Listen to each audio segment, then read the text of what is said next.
I was just a regular guy playing video games in my room. I killed the final boss, and before I could even check what loot it dropped, lightning struck my computer and I blacked out. When I woke up, I was lying on a crappy bed made of 2-door planks inside a straw hut. I had no idea where I was. Then my head started hurting like crazy, and memories that weren't mine flooded into my brain. Turns out, I'm now in the body of a guy also named Long Fei, living in a world called the Tianwu Continent where strength is everything. This version of me used to be a big deal, the heir of the divine Dragon Marquis Manor, a legendary family. Our ancestor, Long Zhantian, once killed a dragon god with just a mountain-cleaving blade, bathed in its blood, and helped found the entire holy dynasty. Every generation of our family produces a dragon god warrior, and I was supposed to be this generation's chosen one. By 9, I had already broken through to a level 5 warrior. By 14, I was a second-rank battle master and the #1 genius of the whole kingdom. Everyone praised me and tried to get on my good side. Then everything fell apart.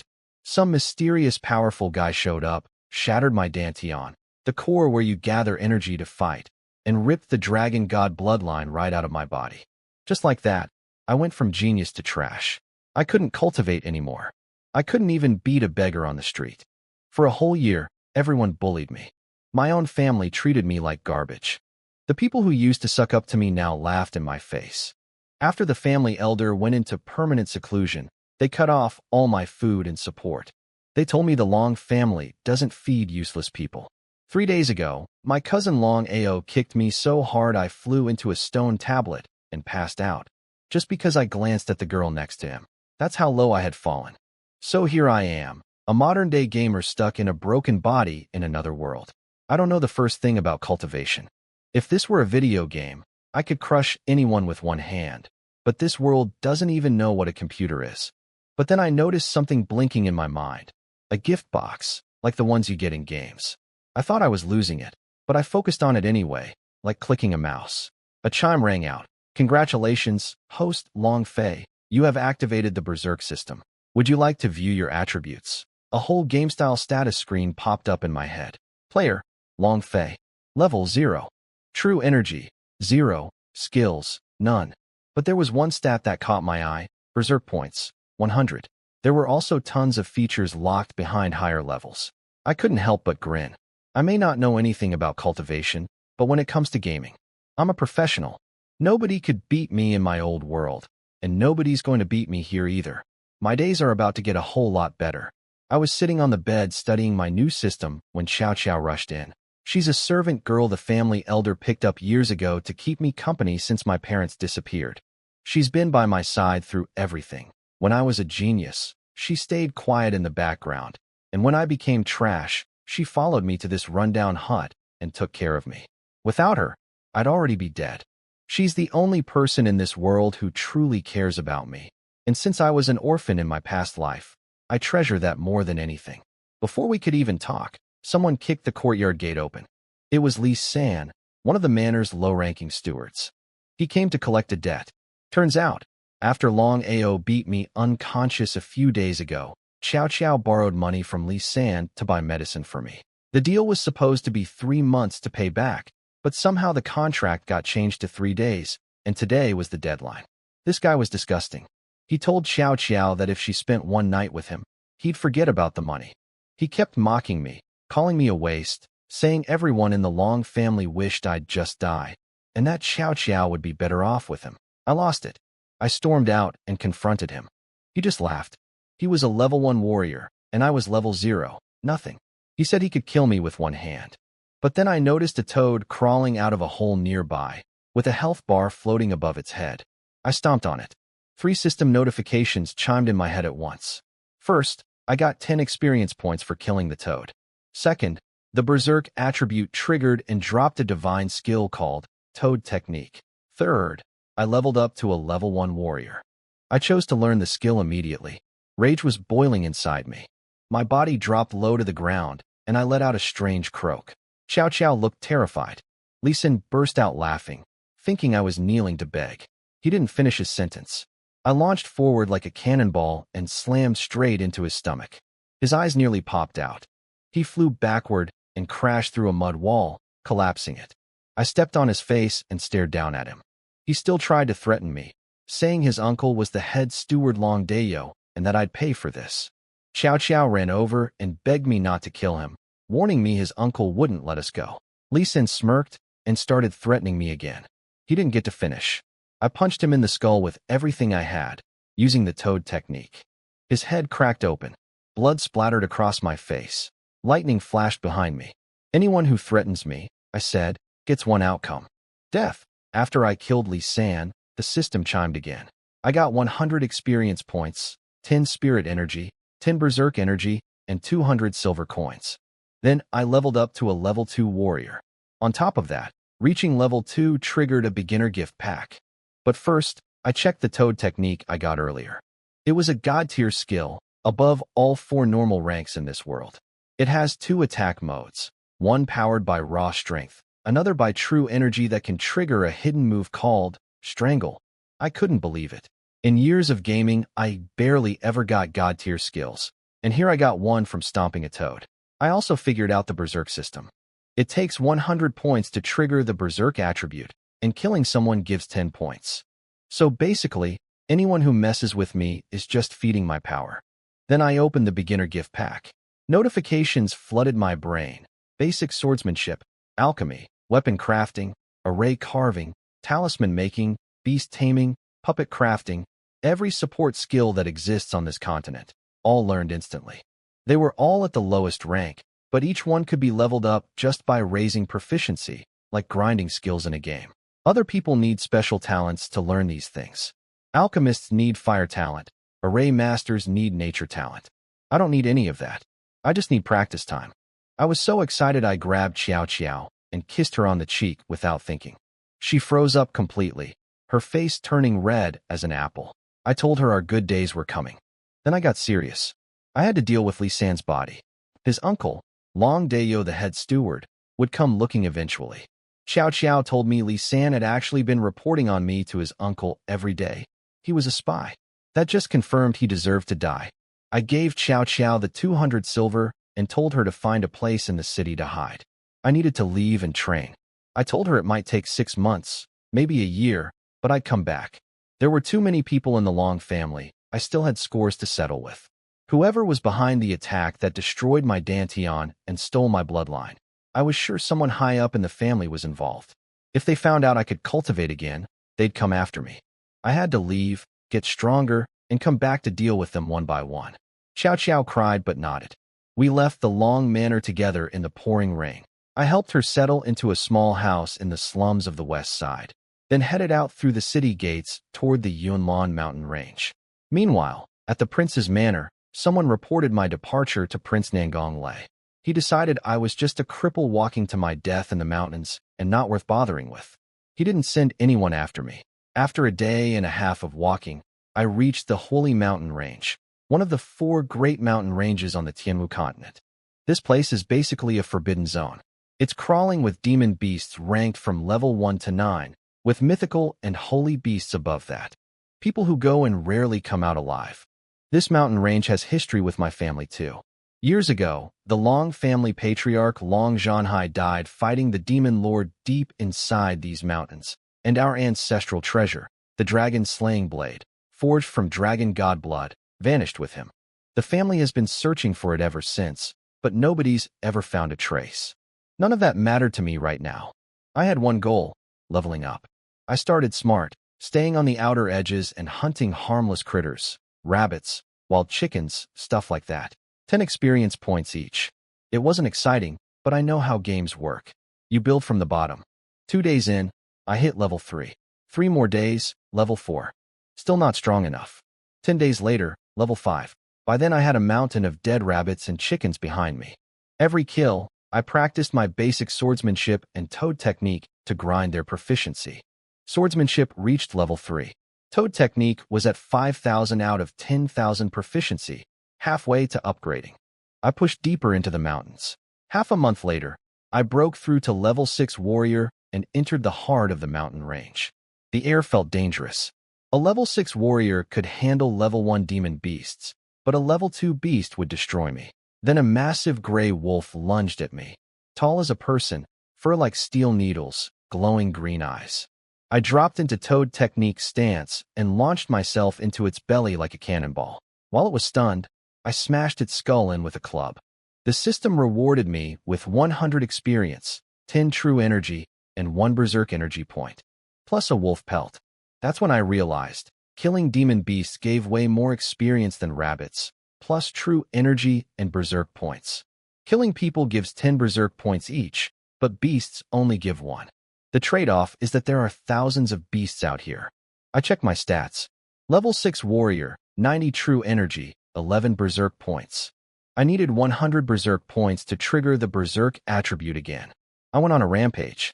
Pythons, tiger beasts, long-armed apes. I killed everything in sight. Back in my old life, I once played a game for 7 days straight without logging off just to hit number 1 on the leaderboard. Grinding is what I do best. 3 days and 3 nights without a single break. Then finally, the system chimed with the notification I'd been waiting for. Berserk energy fully charged. With my berserk energy fully charged, I wanted to find the strongest beast I could to trigger it on. Better monster, better loot. That's basic gaming logic. I went looking for a level 2 demon beast, but after walking for about half an hour, something fell off. There were no beasts anywhere, not even small ones. The forest was dead silent and creepy. Then I caught a strange scent in the air.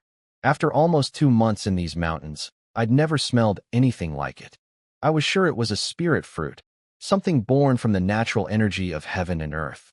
But I also knew that wherever a spirit fruit grows, a powerful beast guards it. I disguised myself with mud, leaf juice, and branches stuck to my back, then lay flat on the ground near some bushes, completely invisible. From there I could see a cave and a valley, flashing with red light. The fruit was inside, and it was almost ripe. I decided to play the patient fisherman. Let the big guys fight each other while I waited for my chance. 1 day passed. Nothing. 2 days. Still nothing. I almost cracked. On the 3rd day, dark clouds gathered and thunder rolled. A bolt of lightning split the sky, and a serpent with 2 horns on its head shot out of the clouds and landed at the cave entrance.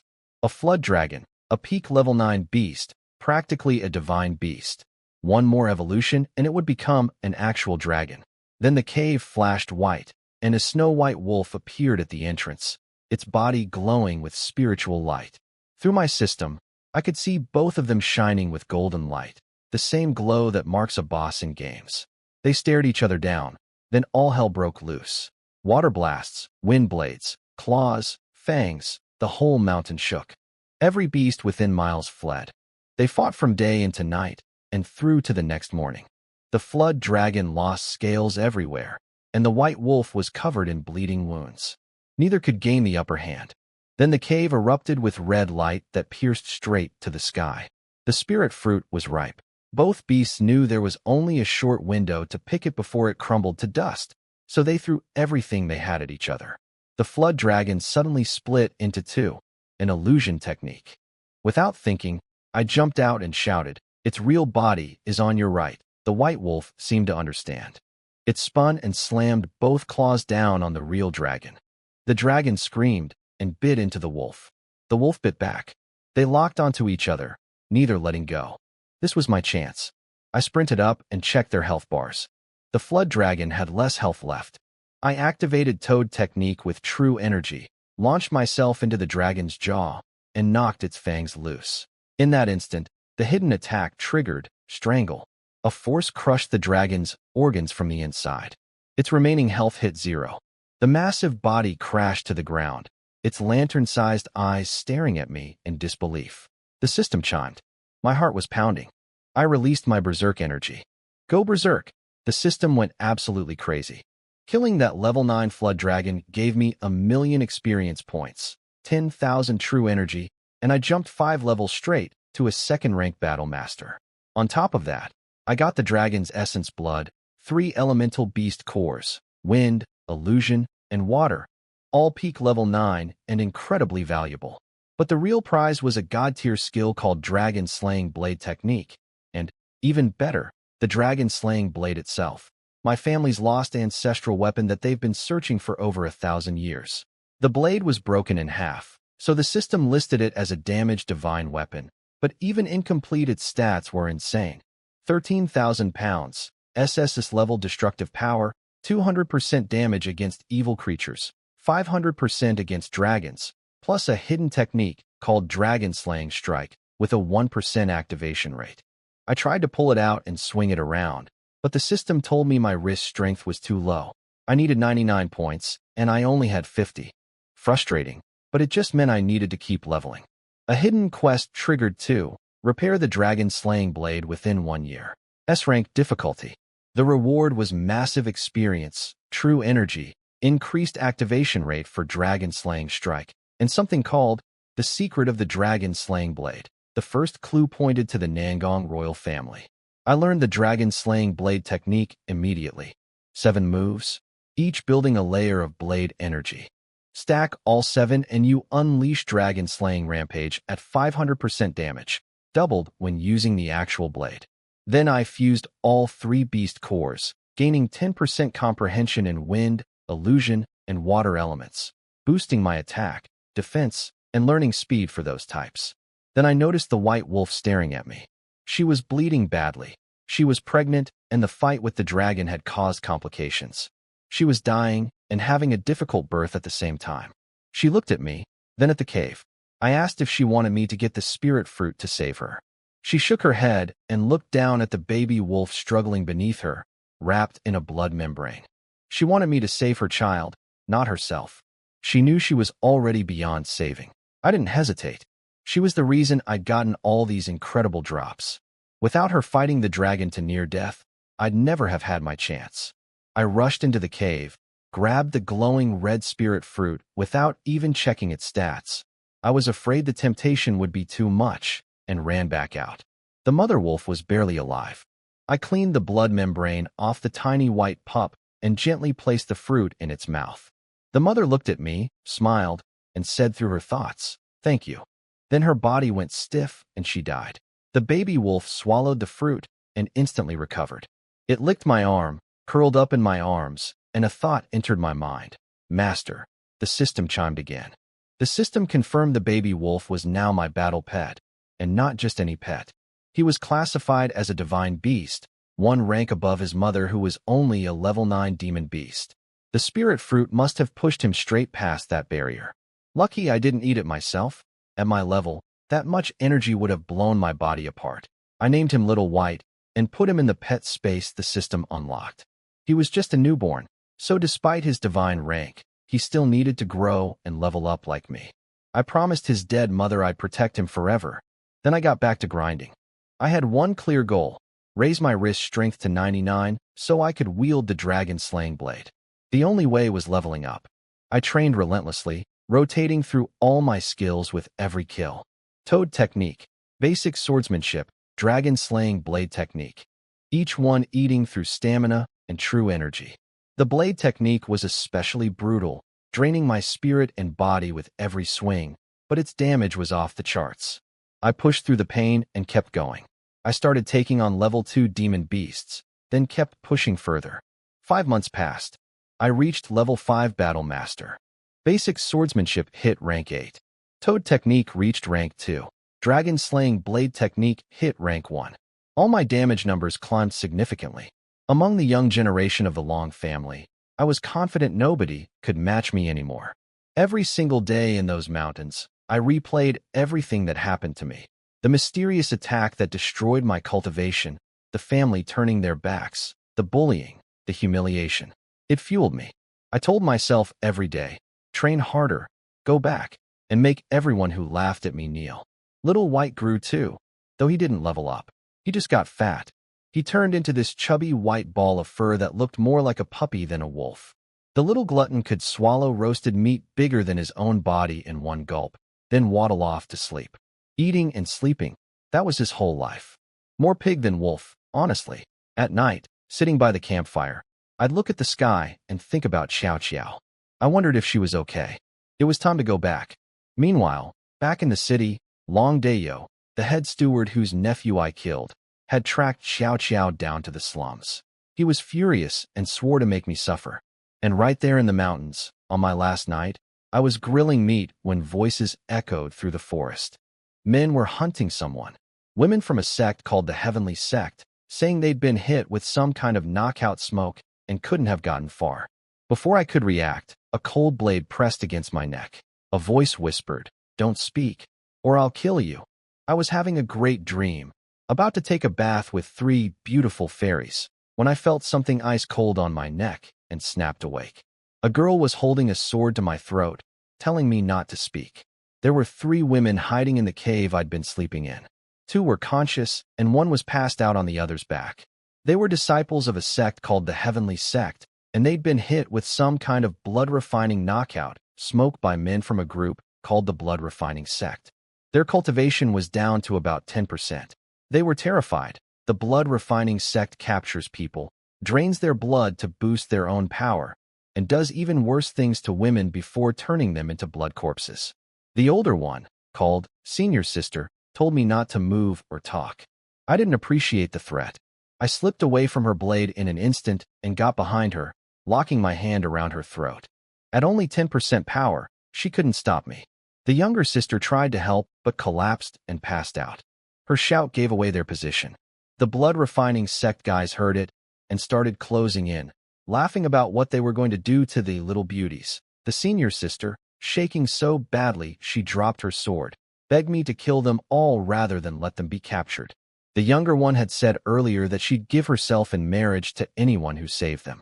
I wasn't going to kill innocent women, and I sure wasn't going to stand by while men used dirty tricks to prey on them. That's my bottom line. I kill those who deserve it, not random people. 2 blood-refining disciples walked into the cave. I punched them both with toad technique power. They flew out, slammed into trees, stomachs split open. Dead. The system gave me 200 experience and 10 berserk energy each. Their senior brother came in next, much stronger, slamming a blood energy palm strike at me. But I was already flat on the ground in toad stance. He looked down, confused. All he saw was what looked like a giant toad. Before he could react, I launched into his gut and triggered strangle. He crashed down hard, barely able to stand. He demanded my name. I wasn't stupid enough to give my real one. I told him my name was Zhuge Jinxiang, from the Zhuge Divine Manor, one of the 4 great pillars of the kingdom. The guy's face went pale. He swore he'd remember the name, then ordered his men to retreat. What an idiot. Only a fool gives their real name in a situation like that. As for why I picked Zhuge Jinxiang specifically, from my memories, that guy was no good anyway. Let him deal with the trouble. The senior sister had said that if I saved them, she'd be willing to offer herself in marriage. But by the time I turned around to remind her, she'd already passed out. The next morning, the 3 girls woke up one by one inside the cave. The youngest one couldn't remember anything. She'd passed out before even entering the cave. The second sister had carried her the whole way. The eldest remembered me standing at the cave entrance before she blacked out, and figured I'd tried to protect them. The little sister was devastated she'd missed the whole "hero saves the beauties" scene. She asked if her sisters had promised themselves in marriage to the hero. The eldest teased the second sister about exactly that, and the second sister threw it right back, saying she'd heard the eldest say the same thing. The little one pouted and said if the guy was handsome, she'd offer herself too. All 3 sisters marrying the same man. The other 2 shut her up with a glare. Meanwhile, I was outside grilling meat. Little White was next to me, stealing food off the fire as usual. When the youngest walked out of the cave and saw Little White, she melted instantly. "What a cute little puppy," she scooped him up. Then the other 2 came out. I got my first real look at all 3 of them in daylight. The youngest was a cute type, maybe 15 or 16. The second was the fresh, youthful beauty type. The eldest was the mature, elegant type. Every single one of them was more gorgeous than any celebrity from my old world. My mind immediately went back to what they'd said the night before about marrying whoever saved them. I tried to play it cool. I put on a serious face and said, "You're awake?" The little sister sized me up shamelessly and declared, "He's pretty average looking." She told her sisters that for marriage, you just have to make do. Turn off the lights, and it doesn't matter anyway. The eldest pinched her arm and then politely thanked me for saving them. I blurted out, "Why would I need thanks for saving my own wives?" Then I caught myself and quickly switched to a noble act. Saving young ladies in danger is simply what a righteous hero does. I was about to bring up their marriage promises when all 3 of them completely ignored me.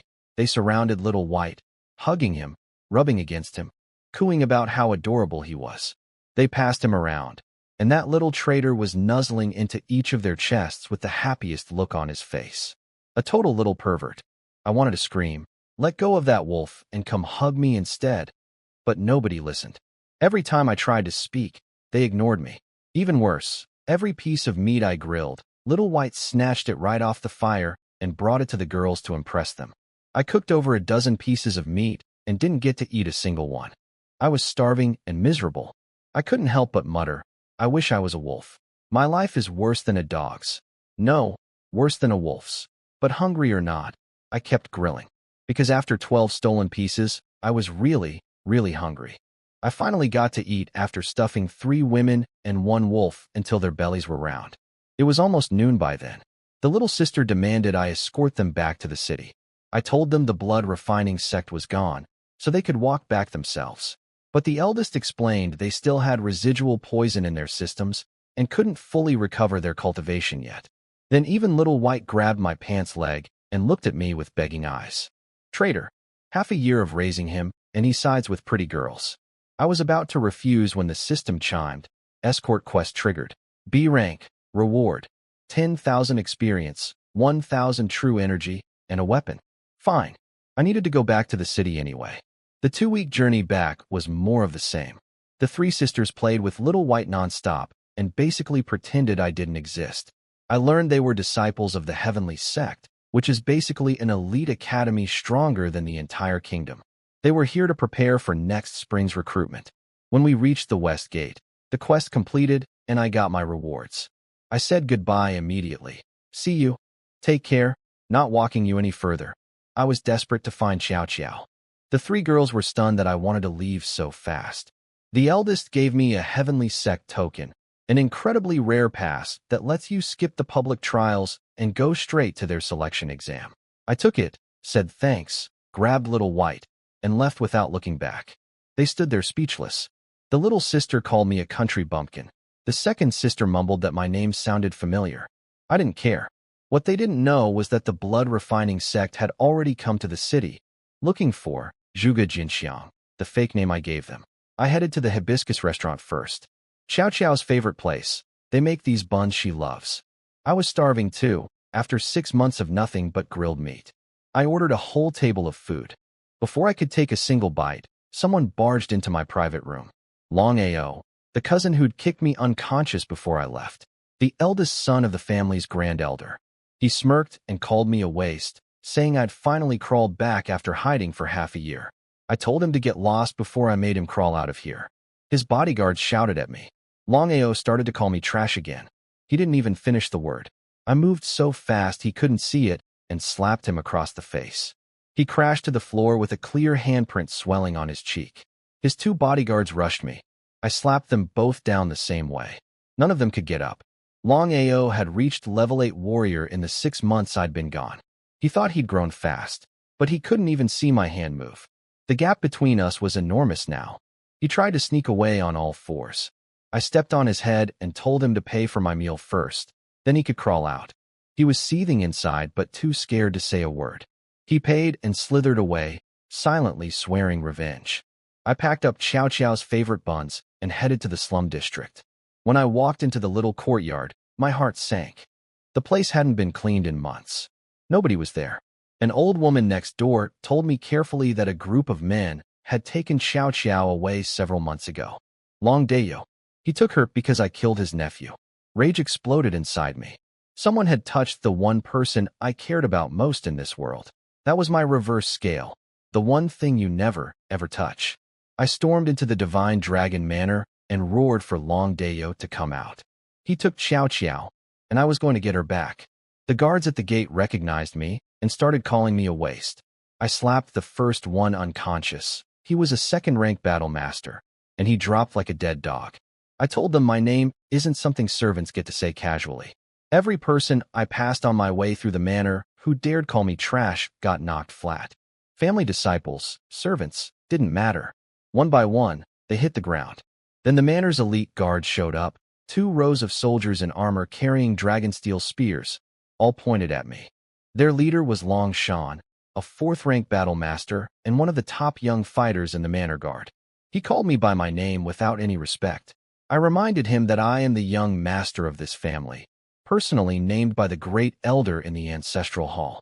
Calling me by name is an offense against the family's own rules. He sneered and said I didn't deserve the title. So I showed him what deserving looks like. I leaped, spread my limbs, and slammed into Toad's stance. Before Long Shan could finish mocking me, I launched into his stomach like a cannonball. He flew dozens of meters and crashed into a wall, cracking it like a spiderweb. Then I triggered Strangle. His insides twisted together. He screamed, went white as paper, sweat pouring off him, and passed out from the pain. I'd only used 30% power. Full force would have killed him. The 16 guards stood there with their spears still pointed at me. I gave them one chance. I told them they were servants pointing weapons at their own master, a crime punishable by death under family law. They could step aside or die. They looked at Long Shan, unconscious on the ground. Then one soldier lowered his spear and moved aside. The rest followed. They let me through. As I walked away, I could hear them whispering behind me. They didn't recognize me anymore. The pressure I gave off, the raw power, it was nothing like the old Long Fei, not even the genius version. One of them corrected another. Don't call him Long Fei. Call him Young Master. Good. That's how it should be. I'd spent a whole year being treated like garbage. Now I was back, and my rules were simple. Anyone who doesn't submit gets beaten until they do. Still won't submit? They die. I was taking back what was mine. Meanwhile, Long Ao, the cousin I'd slapped at the restaurant, ran crying to his father, Long Zhanwu, the Grand Elder. He begged his father to kill me, saying I was a stain on the family and a threat to his father's claim to become the next family head. A servant rushed in and reported that I was tearing through the manor and nobody could stop me. Long Ao screamed that I was dead meat. Long Zhanwu's face twisted with rage, calling me lawless. They asked where I was heading. The servant told them, straight toward Long Dayo's courtyard. I found Long Dayo's courtyard and kicked the gate off its hinges. His people came rushing out with clubs. One of them recognized me and laughed. They'd been searching for me for half a year, and now I'd walked right in. That confirmed it. They were the ones who took Chow Chow. I killed them all. One punch each. Every single one of those servants had disrespected me and helped hunt me down. 6 bodies hit the ground in minutes, blood everywhere. The system chimed after each kill. Experience, true energy, berserk points, silver. The little steward in charge dropped to his knees begging for his life. He told me Long Dayo was at the back mountain, a cave where the family locks up prisoners and punishes people. He said Long Dayo had been torturing Chow Chow to find out where I'd gone. He said she couldn't take much more. My fists clenched so hard my knuckles cracked. I kicked that steward across the yard like a soccer ball. He flew into the main hall, landed in a chair, and every bone in his body shattered. Dead. I ran for the back mountain. Behind me, Long Zhanwu and his group arrived at the courtyard and saw the carnage. He ordered the family's enforcement hall and the manor guards to head for the back mountain. Long Ao was grinning, sure I was finished. Long Zhanwu told himself this was my own fault, that a cripple without dragon blood had no right to lead the family and would only bring it shame. None of that mattered to me. I reached the cave and knocked out the 2 guards at the entrance without a word. Deep inside, in the lowest chamber, I found her. Chow Chow was strapped to a torture rack, covered in blood, hair loose and tangled, barely breathing. Her finger joints were black and crushed. They'd used clamps on her. She was shaking, too weak to even scream anymore. Long Dayo stood over her. He'd been interrogating her for nearly half a year, using every torture device in that cave, and she hadn't said a single word about where I was. Not one. He couldn't understand why a servant girl would protect a waste like me so fiercely. He'd lost his patience. He was about to kill her with a blast of dark energy when I arrived. I hit him with a Toad technique launch from behind. But Long Dayo was an 8th rank battle master with power rivaling a peak 9th rank, much stronger than anyone I'd faced so far. He blocked my attack, jumped back several meters, and looked at me with a cold smile. Long Fei, you delivered yourself right to my door. Long Dayo came at me with everything he had, full 8th rank battle master power. I dropped into Toad's stance, pushed to full strength, and launched at him like a bolt of lightning. He tried to block with 2 palm strikes, but I smashed through both and slammed into his stomach. Then I triggered Strangle. The spiraling force drilled into his body. He coughed up black blood, but then he revealed his true nature. Dark demonic energy poured out of his body. He wasn't just some corrupt steward. He was a spy from a demonic sect, hiding inside the Long family. That explained why he'd been monitoring me and hunting me down. I didn't fully understand his reasons yet, but it didn't matter. Knowing he was an enemy of the family made this simpler. Chow Chow, barely alive on the torture rack, begged me to run. She called him a madman. I wasn't going anywhere. I pulled out my reclamation blade and started the dragon-slaying blade technique. 7 strikes, one after another, skin split, tendon sever, bone crack, blood slash, spirit open, soul shock, death break. Each strike stacked a layer of blade energy. His dark demonic shield shattered after the 3rd strike. The last 4 drove him into a corner, covered in slash wounds, completely wrecked. Then I heard Long Zhanwu's voice outside the cave, ordering me to come out. Long Ao was screaming gleefully that I should come out and die. Long Dayo heard his allies and started laughing. He called for the Grand Elder to save him. Then he taunted me, said Long Zhanwu would only see me attacking the family's head steward, would never learn he was a demonic spy, and would use this as an excuse to have me executed. He said my blade technique was spent, and I had no time to use it again before they arrived. He thought he had it all figured out. He didn't know who he was dealing with anymore. My arm was shaking. The blade was shaking. The air was shaking. The entire cave was trembling. 7 layers of blade energy fused into one. Dragon-slaying rampage. A crescent wave of condensed blade energy exploded outward. Not 1 slash, but over 100, ripping through the cave like a storm tearing through dead leaves. The first slash killed Long Dayo instantly. The rest kept coming. By the time the 100th slash faded, there wasn't even a scrap of flesh left. His entire body had been reduced to dust. I exhaled and grinned. Can't kill you? Not strong enough. How does it feel now? Then I triggered the system. Give me the drops. The system gave me my rewards for killing Long Dayo. Experience, true energy, berserk points, 1,000 silver, a dark cultivation technique, and a blood sea demon sect token. The drops were disappointing at first, worse than what I got from a toad. But then 2 new systems triggered. First, the demon cultivation system. It lets me switch between my normal body and a demon cultivator body once a day for 1,000 points each way. The 2 bodies share levels, true energy, and skills. In front of righteous sects, I could be a hero slaying evil. In front of demon sects, I could be a dark lord hunting hypocrites. Both sides' resources would be mine to use. I accepted immediately. Second, the points system unlocked. Killing sect disciples or demon cultivators earns points. Completing quests earns points. Crafting top-tier pills, weapons, arrays, or taming beasts earns points. Unwanted items can be exchanged for points. And with enough points, you can buy almost anything: dragon blood, legendary pills, mythical beasts, divine techniques, even celestial warriors. I almost lost my mind looking through the exchange shop. Every item was godlike. Then I checked the prices and nearly fainted. Dragon blood alone cost 8 million points. Everything had an insane number of zeros. Total scam. Out of curiosity, I checked what my broken dragon-slaying blade was worth: 80 million points.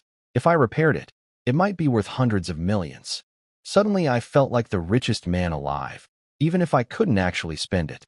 Then reality hit me. Outside the cave, Long Zhanwu was screaming for me to come out. I shoved my excitement aside and carefully took Chow Chow down from the torture rack. She was covered in wounds, barely breathing. My rage toward Long Dayo surged again. I wished I could drag him back from hell and kill him 10,000 more times. I held her gently and told her I was taking her home. She curled into my arms, felt my warmth, and smiled. She fell asleep with a peaceful, happy look on her face, cheeks flushed pink. Looking at her, I promised myself that someone this beautiful should live every day with happiness, not pain. I carried her to the cave entrance and stood there, staring down at the crowd waiting outside. Long Zhanwu, the Grand Elder. Long Ao, the Enforcement Hall disciples. All of them. Long Zhanwu radiated the aura of a battle king, far beyond anything I'd faced before. The pressure was immense. I grinned and said, "No need to come fetch me. Your young master walked out on his own." Long Zhanwu didn't waste words. His eyes went cold and he ordered, "Seize him." The guards surrounded me instantly, but I stood my ground with Chow Chow in my arms. I stared Long Zhanwu down and told him straight. He's just an elder, and I'm the young master, the future divine dragon marquis. He doesn't have the authority to arrest me. He listed my crimes: attacking the guards, killing servants, killing Long Dayo. I fired back with 3 questions of my own. What's the punishment for insulting the young master? What's the punishment for guards attacking their own master? What's the punishment for a servant kidnapping and torturing the young master's personal attendant? He couldn't answer a single one. The whole place went silent. Long Zhanya from the enforcement hall looked at me with surprise. I could tell he was thinking this was the kind of presence a real heir should have. Long Zhanwu tried one more angle. Even as young master, I had no right to kill a Long family member. Only the enforcement hall could do that. I smiled and asked, "Did you see me kill him?" "No." "Then shut your mouth." He was furious but trapped. He wanted me dead, but he needed the family's support to become the next head. Killing me without justification would damage his reputation. Long Ao walked past me toward the cave and whispered that once he found Long Dayo's body, I was dead. I slapped him across the face right in front of his father. He hit the ground screaming. They searched the cave for half an hour. Nothing. No body, no trace. The dragon-slaying rampage had turned Long Dayo to literal dust. I smiled at Long Zhanwu and said, "Falsely accusing the young master is a serious offense. I'll let it slide this time since you're an elder. Don't make the same mistake." Then I walked away with Xiao Xiao in my arms, not looking back once. Once I was safely down the mountain and sure they weren't following, I exhaled hard. My back was soaked in cold sweat. Long Zhanwu's Battle King aura had been almost unbearable. That confrontation was more dangerous than I'd let on. After I left, Long Zhanwu and Long Zhanya went back into the cave themselves. They found the blade marks, a single razor-thin crack in the wall where all the blade energy had concentrated into one point. They were shocked. Long Zhanya admitted I'd grown much stronger. But Long Zhanwu held on to one thing.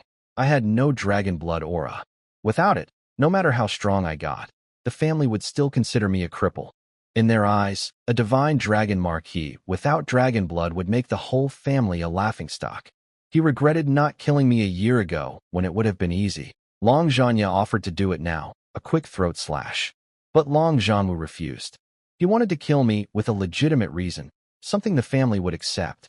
And he ordered that news of my sudden power increase be kept completely secret. Strangely, what happened at the manor yesterday didn't spread at all. The only change was that some servants and guards now avoided me when they saw me coming. Xiao Xiao was badly hurt, so I went to the family's medicine hall to get a top-grade healing pill. The steward there told me Long Zhanwu had canceled all my supply privileges. I couldn't get a single pill or even 1 silver coin from the family. I cursed Long Zhanwu under my breath, but didn't push it. The guy's a battle king, and until I reach that level, I'm not picking that fight. I went to a shop in the city instead. A top-grade healing pill cost 1,300 silver. I only had about 1,200. Couldn't afford it. The shop assistant smirked and suggested I buy cheaper stuff. That ticked me off, so I slammed my money on the counter and told him I wasn't buying pills. I was buying raw herbs. Everything needed to make a healing pill myself.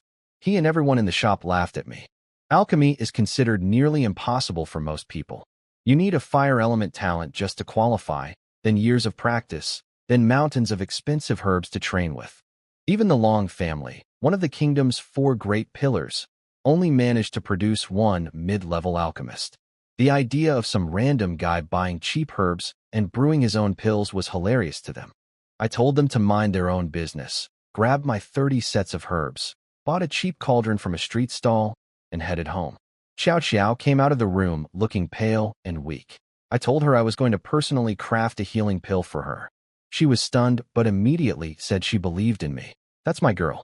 I set everything up in the yard, activated my alchemy skill, and the cauldron exploded. My face was covered in black soot. I looked like I'd been in a coal mine. Xiao Xiao felt bad for me, but couldn't stop laughing. The system told me. Alchemy failed. Proficiency 1. I told her it was just a fluke. First try, that's all. Since the cauldron was destroyed, I went to the kitchen, ripped out the big iron cooking pot, and dragged it outside. I figured there's no way a thick iron pot could explode on me. Second attempt. No explosion this time. Instead, the pot made a sound like a giant fart, and the most horrific stench I've ever encountered billowed out. I breathed it in and immediately threw up everything I'd eaten that morning. I screamed at Chow Chow to hold her breath. She'd been laughing so hard watching me that she inhaled a lungful of it. Her face turned purple and she gasped, "Is that a poison gas bomb?" I failed 5 times in a row and felt like crawling into a hole. But I refused to give up. I opened the system and studied my alchemy skill, level yellow 1, proficiency 9 out of 100. Then it clicked. I didn't need to succeed. I needed proficiency. Every failure still gave me 1 point. Once proficiency filled up, the skill would level up, and higher levels meant higher success rates. So I changed my approach. Instead of wasting full sets of herbs, I used just 1 herb per attempt. Minimize the loss, maximize the attempts. I went at it like a madman.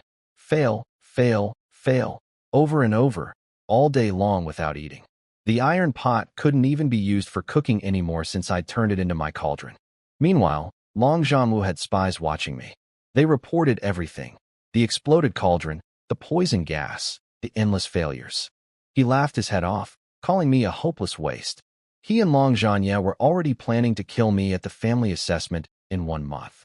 Apparently, the acting clan leader Long Zhanhai was coming out of seclusion in 6 weeks, so Long Zhanwu needed me dead before that happened so he could focus on seizing full control of the family. None of that mattered to me right now. I kept grinding through the night. By late evening, alchemy hit level 1. Still not enough. I kept going. By dawn, it reached level 2. A full day and night of nothing but failure had taught me everything about these herbs, their properties, which ones were yin or yang, which to add first, the exact ratios needed. I had 5 sets of herbs left. Time to do it for real. I fired up the pot, placed the herbs in the right order, controlled the heat, and for the first time, success. Not just any success. The system told me I'd crafted an extreme-grade healing pill, the highest possible quality. It gave me 100 experience, 100 true energy, and 20 points. I turned to tell Xiao Xiao the good news, but she'd fallen asleep leaning against the door frame, waiting for me all night. I smiled and whispered, "I did it." Then I realized something important. Pills could replenish my true energy. My Dantian was still shattered, meaning I couldn't absorb energy from the world naturally. Once my stored true energy ran out, I'd be helpless, unless I had pills. Alchemy wasn't just a side skill for me. It was my lifeline. I used the remaining 4 herb sets and succeeded every time. 2 extreme grade and 3 top grade healing pills total. I left 1 extreme grade pill for Xiao Xiao. Then I headed to the street. I had a shop assistant's face to smack with a pill. I got up early and went straight to that shop where the assistant had mocked me yesterday. The moment he opened the door, I chucked a pill right at his face. He stumbled backward and fell, screaming about who dared cause trouble at the Fengyuan Trading Alliance, apparently one of the 10 biggest merchant groups on the continent. I walked in and told him to pick up the pill and take a good look before running his mouth. He examined it, and his expression changed. It was a top-grade healing pill. He tried to save face, saying I probably bought it somewhere else. But he knew. Anyone who can produce a top-grade healing pill is an alchemist, and nobody with half a brain disrespects an alchemist. Then an old man named Elder Lu came out from the back.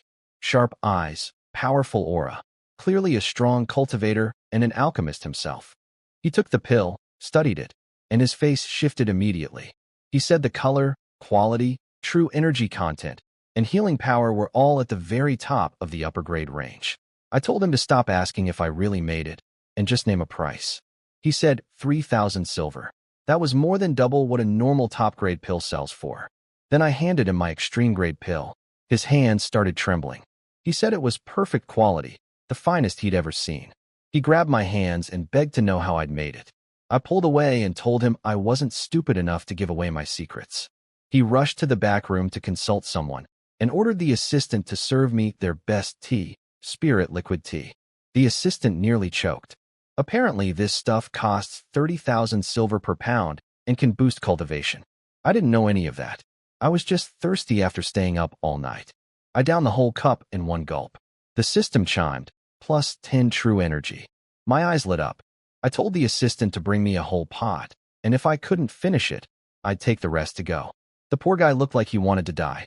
He was muttering under his breath about what kind of country bumpkin drinks spirit tea, like water, and asks for a doggy bag. I crossed my legs, hummed a little tune, and waited. Yesterday, this guy was laughing at me. Today, he was bowing and scraping with the fakest smile I'd ever seen. Funny how a single pill changes everything. I drank the entire pot of spirit liquid tea, and my true energy filled back up completely. I asked the assistant if there was more. His face went green, and he shook his head frantically, saying it was all gone. I sighed about not being able to take some home. He clutched his stomach and said his liver hurt. Elder Lu came out beaming. Their guild master was very pleased with my extreme-grade pill and offered 5,000 silver for it. Then the assistant whispered to him that I'd drunk all his precious tea. The old man's face twisted like he was in pain. I asked what was wrong. He said his liver hurt too. Everyone around me seemed to have liver problems. He tried to recruit me as a senior alchemist for the Fengyuan Trading Alliance. I told him no thanks. Alchemy was just a hobby for me. That nearly broke him. He'd spent his entire life as a professional alchemist and never once produced an extreme-grade pill, and here I was calling it casual. He kept pushing, so I told him I was really hungry and had to go buy breakfast for Chow Chow. Finally, he offered a deal. They get first rights to buy my pills. I get 20% off everything in their stores and 50% off herbs. That was perfect for me. I still needed to level up weapon crafting, array carving, and a bunch of other skills that all require expensive materials. He handed me a purple gold card. Apparently, only 500 had been issued in the Alliance's 5,000-year history, plus a gold card loaded with 10,000 silver. I pocketed both without a second glance and ran out the door because I was starving. They stood there in shock. The assistant couldn't believe I didn't even look at the purple gold card. Elder Lu figured I must be someone so important that even their legendary card meant nothing to me. The truth was much simpler. I had no idea what it was, and I was just really, really hungry. Up on the second floor, a veiled young woman watched me leave. She'd given the card as a bet on my future, figuring that someone who could produce extreme-grade pills in a single day could eventually dominate the entire kingdom's medicine market. Back home, Chow Chow had nervously taken the healing pill I'd left her.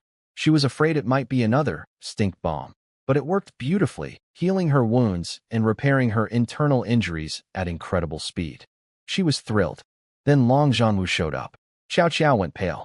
He demanded to know where I was. She said she didn't know. He pressed harder. She dropped to her knees, crying, begging him not to hurt me. She offered to do anything if he'd just leave me alone. He sneered and called us both wastes. That's when I came running into the yard carrying a bag of Chow Chow's favorite buns, calling out happily. Then I saw Long Zhanwu standing there. My whole body tensed up. I asked him coldly what he wanted. He said there's nowhere in the Long family he can't go. I stood perfectly still, on full alert. This man was a battle king. Right now, standing in front of him felt like facing a predator. Honestly, I didn't want to face Long Zhanwu again, not until I'd reached battle king level myself. But there he was, standing in my yard, with Chow Chow kneeling on the ground. I rushed over, pulled her up, and shielded her behind me. He glanced at the herb scraps scattered everywhere and mocked me for trying to be an alchemist. I told him what I'd do is none of his business. Then he got to the point. 1 month from now, family assessment. If I fail, I get expelled from the Long family. As the designated young master, I technically had the right to skip it. He laughed that off. He said that privilege belonged to the old me, the one with dragon god blood.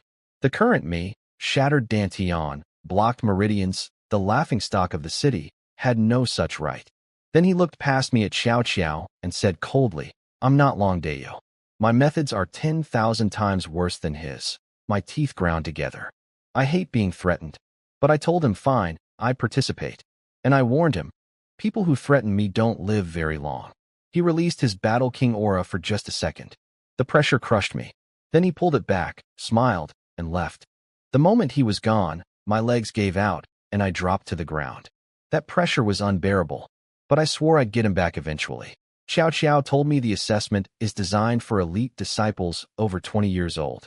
I'm only 16, and the competitors are all 5th-rank battle masters or above with strong dragon blood aura. Long Zhanwu wasn't just making things difficult. He wanted me dead. But even without his threat, I would have joined. The top rewards are incredible, and the system would give bonus points too. I had 1 month to get as strong as possible. I couldn't go back to the mountains, not enough time. So I needed other ways to power up.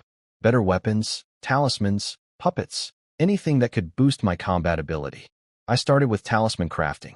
I got cinnabar and talisman paper, channeled my true energy, activated the skill, and total garbage. The thing I drew looked like a toddler's scribble. The system said, talisman failed. Proficiency 1, same old story. No talent, just grind.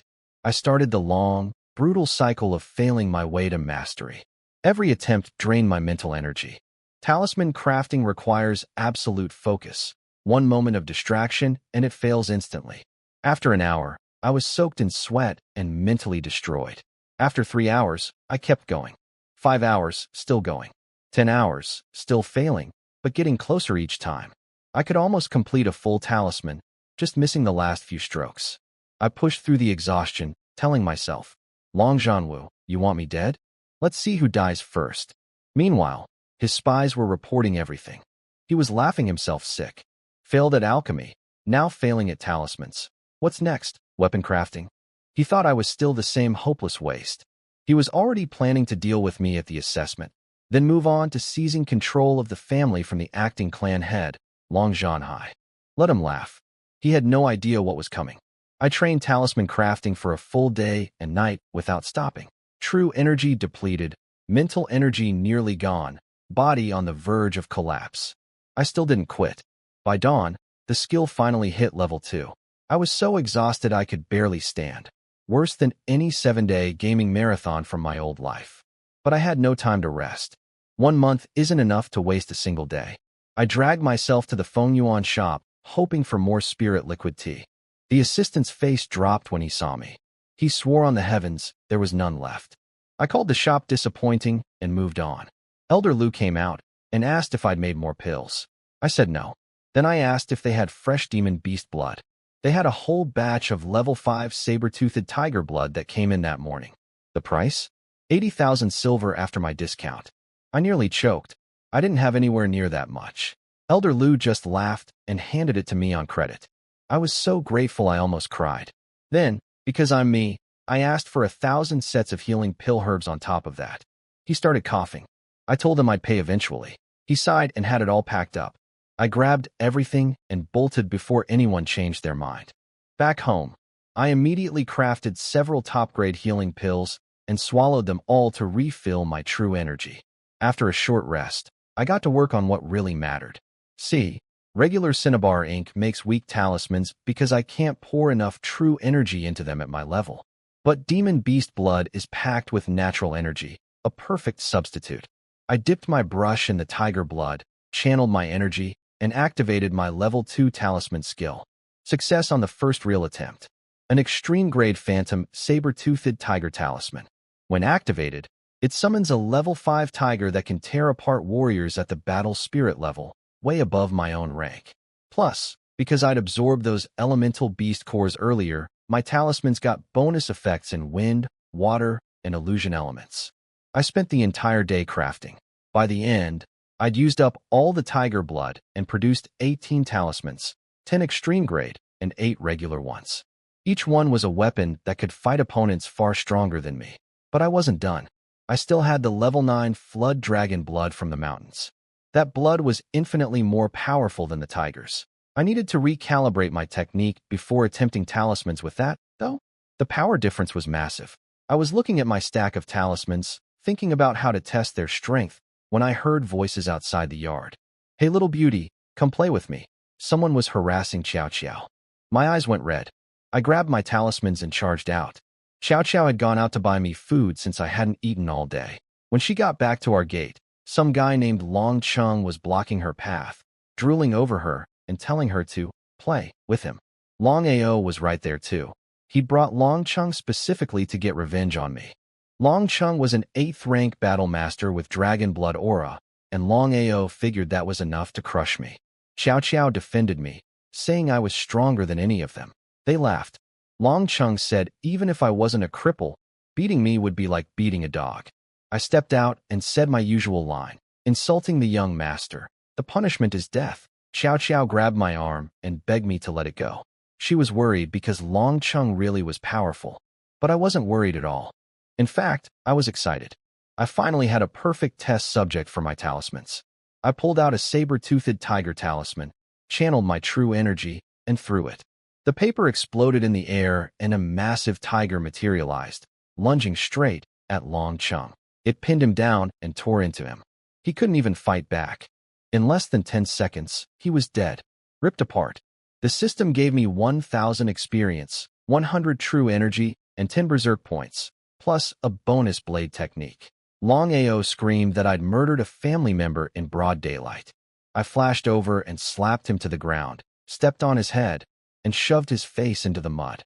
I told him my patience has limits, and if he pushes me again, he'll end up like Long Cheng. Then I kicked him away. I didn't kill him, not because I didn't want to, but because his father Long Jianwu would go all out to destroy me if I did. That fight, I can't win yet. Long Ao scrambled to his feet and ran, terrified. I pulled out another talisman just to scare him, and he nearly tripped over himself fleeing. The results were clear. An extreme-grade tiger talisman could tear apart battle spirit-level warriors. Even a regular one could instantly kill a battle master. The downside was each talisman cost me 300 true energy to activate, so I could only use 3 before running dry. Back at their place, Long Jianwu was furious when he heard. His spy assumed I must have bought the talisman from the Fengyuan shop, since they'd watched me fail at crafting all day. Long Jianwu didn't care about the details. He ordered Long Ao to stop provoking me and go into seclusion training. He was saving everything for the family assessment. Then Long Zhanya mentioned something interesting. In 3 days, the Fengyuan Trading Alliance was holding an auction. One of the items was a Xiaoyu token from the Xiaoyu Guild, the continent's most powerful assassin organization. Whoever holds that token can order them to kill anyone. They've never failed a mission. Long Zhanya suggested using the family treasury to buy it, then using it to assassinate Long Zhanhai, the acting clan leader, the moment he came out of seclusion. Long Zhanwu smiled. A cold, sinister smile. He could already see himself sitting on the throne as the head of the Long family. I gave Qiao Qiao 3 saber-toothed tiger talismans and told her to smash one in the face of anyone who bothers her while I'm away. She tried to refuse, saying she only needed me to protect her, but I insisted. I also started thinking about finding a way to give her a bloodline so she could cultivate. In this world, being powerless means being a target, and I can't always be there. After a good meal, I crafted 10 extreme-grade healing pills and headed to the shop. The assistant saw me coming and immediately blurted out, "There's no spirit liquid tea," before I even said anything. I told him that wasn't why I came, though I definitely would have asked. I showed Elder Lu one of my regular tiger talismans. He examined it, went quiet for a long time, then asked if I was even human. He couldn't believe someone could be both an alchemist and a talisman crafter. He priced the regular talisman at 50,000 silver. Then I showed him an extreme grade one with elemental attributes. His hands started trembling. He said it could crush battle spirit level warriors and priced it at 200,000 silver. When I pulled out 8 talismans total, 3 extreme grade with elemental attributes and 5 regular ones, he could barely breathe. Instead of buying them outright, he suggested putting them in an auction happening in 3 days. He said I'd get much higher prices there. The auction was a huge event. All 4 great family pillars, the royal family, and even foreign groups were coming. The main attraction was something called a Xiaoyu token from the continent's deadliest assassin guild. 1 token lets you order them to kill anyone.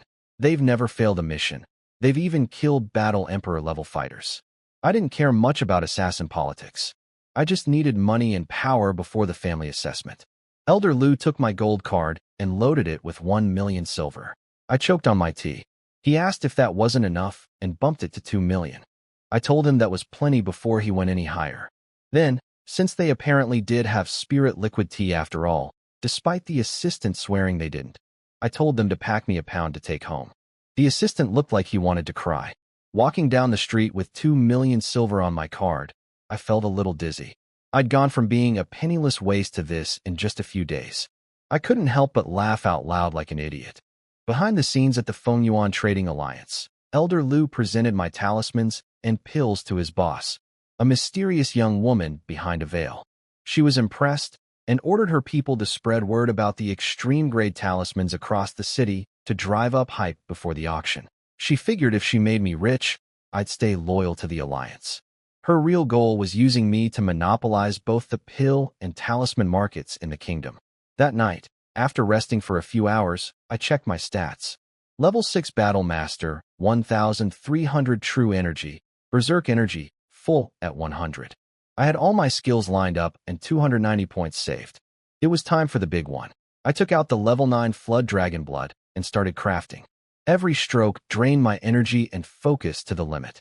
The dragon blood fought back with massive recoil, nothing like the tiger blood. Sweat poured off me as my true energy plummeted. I pushed through to the final stroke. A dragon's roar exploded into the sky above the Long family manor.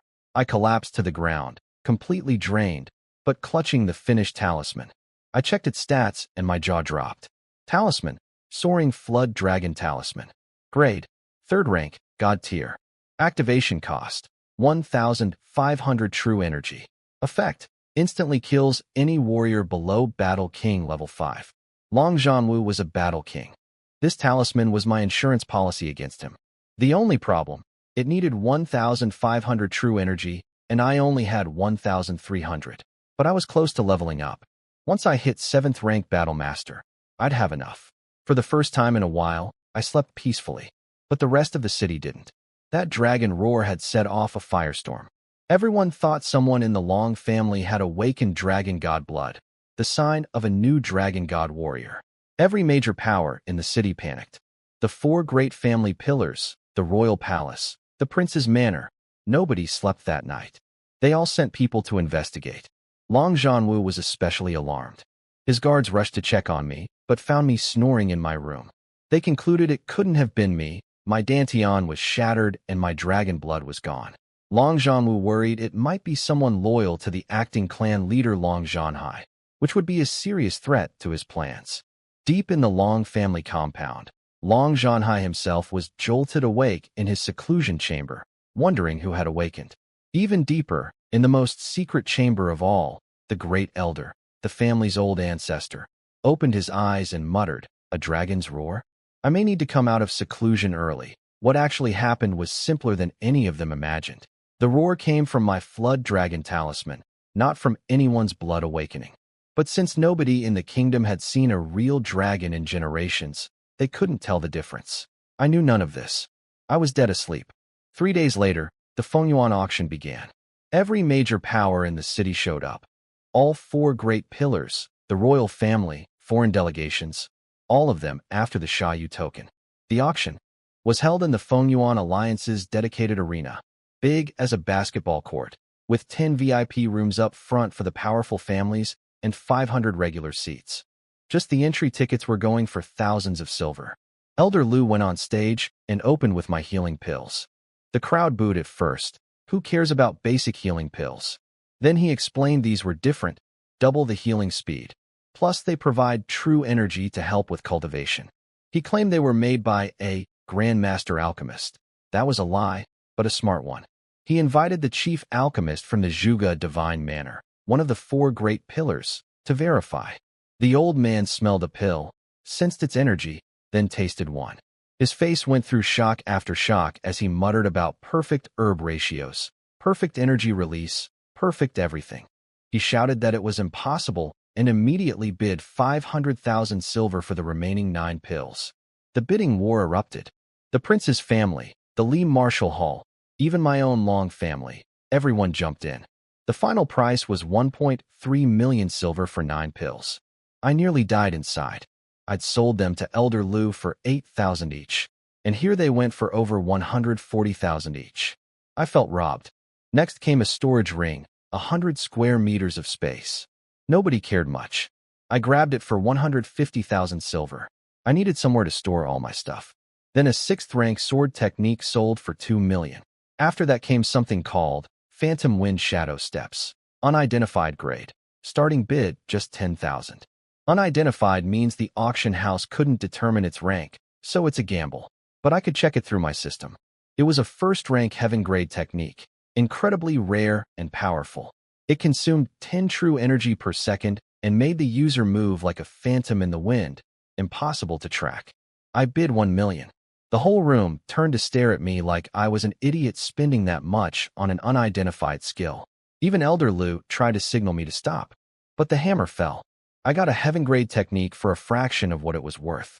Everyone thought I was a fool. I was laughing inside. Then came a treasure map for some place called the Thunder Dragon Temple, also unidentified, and the Fengyuan people had already tried following it without success. Nobody even knew if the temple existed. I had 850,000 silver left. I figured it wasn't really my money anyway, so why not gamble? I bid 500,000. The entire room went dead silent. Everyone stared at me like I was certified insane. First an unidentified skill for 1 million, now an unidentified map for 500,000. I grinned. Got it again. After the treasure map, Elder Lu cleared his throat and brought out my talismans. He split them into 2 sets of 4. The first set was the regular saber-toothed tiger talismans. He demonstrated one live, channeled true energy, and released it. A massive tiger burst out and roared, filling the whole arena with its pressure. The crowd went wild. Bidding started at 300,000 and shot up fast. The royal Nangong family bid 5 million silver and won. Then came the second set, my 4 extreme-grade talismans with elemental attributes. Elder Lu announced they could instantly kill battle spirit-level warriors, all crafted by a single person who was also the alchemist behind the healing pills. The room exploded with discussion. People couldn't believe one person could make both pills and talismans across 3 different elemental types. I sat in the regular seats listening to everyone debate what kind of freak could do this, secretly wondering what would happen if I put my soaring Flood Dragon talisman up for auction. Bidding went insane. It climbed from 1 million to 10 million silver in seconds. Then a voice came from VIP room number 2, the Heavenly Sect, offering 20 spirit stones. 1 spirit stone equals 1 million silver. The whole place gasped. Then VIP room 10 spoke up, the Blood Refining Sect, offering 30 spirit stones. Everyone panicked. 2 major sects showing up at a worldly auction was unheard of. The Heavenly Sect countered with 50 spirit stones. The Blood Refining Sect backed off. My talismans sold for 50 million silver equivalent. I recognized the voices from room 2. Those were the 3 sisters I'd saved in the mountains. They'd come specifically because of the talisman hype. The eldest sister was a talisman crafter herself, stuck at a bottleneck, and wanted to study mine. The 50 stones was years of their combined savings, and they were furious that the Blood Refining Sect drove the price up by 30 extra stones. The little sister suggested using their sect authority to force the Fengyuan alliance to hand over the talisman maker, but the eldest shut that down immediately. A master craftsman deserves respect, not coercion. I did some quick math in my head. 50 spirit stones, 50 million silver. In my old life, that kind of money would let me hire a dozen girls to game with me all day. I glanced at their VIP room and smirked. Last time they ignored me completely. Now they were hemorrhaging money for my work. The appearance of 2 sects made the atmosphere tense, but it didn't dampen anyone's enthusiasm. Everyone was saving their energy for the final item. Elder Lu's voice trembled as he announced, the last item, the Xiaoyu token. He explained what everyone already knew. Activate the token and the Xiaoyu Guild will do one thing for you. Anything, no matter what, no matter who. They've never failed. Their power rivals any sect, and they're spread across every corner of the continent. Every major force in the room was ready to fight for it. The Nangong royal family, the Zhuge Divine Manor, the Li Martial Hall, Longzhanwu. All of them would pay any price. Bidding begins. The bidding for the Xiaoyu token was absolute chaos. Everyone went all out. The 4 great pillars, the royal family, screaming prices and insults at each other.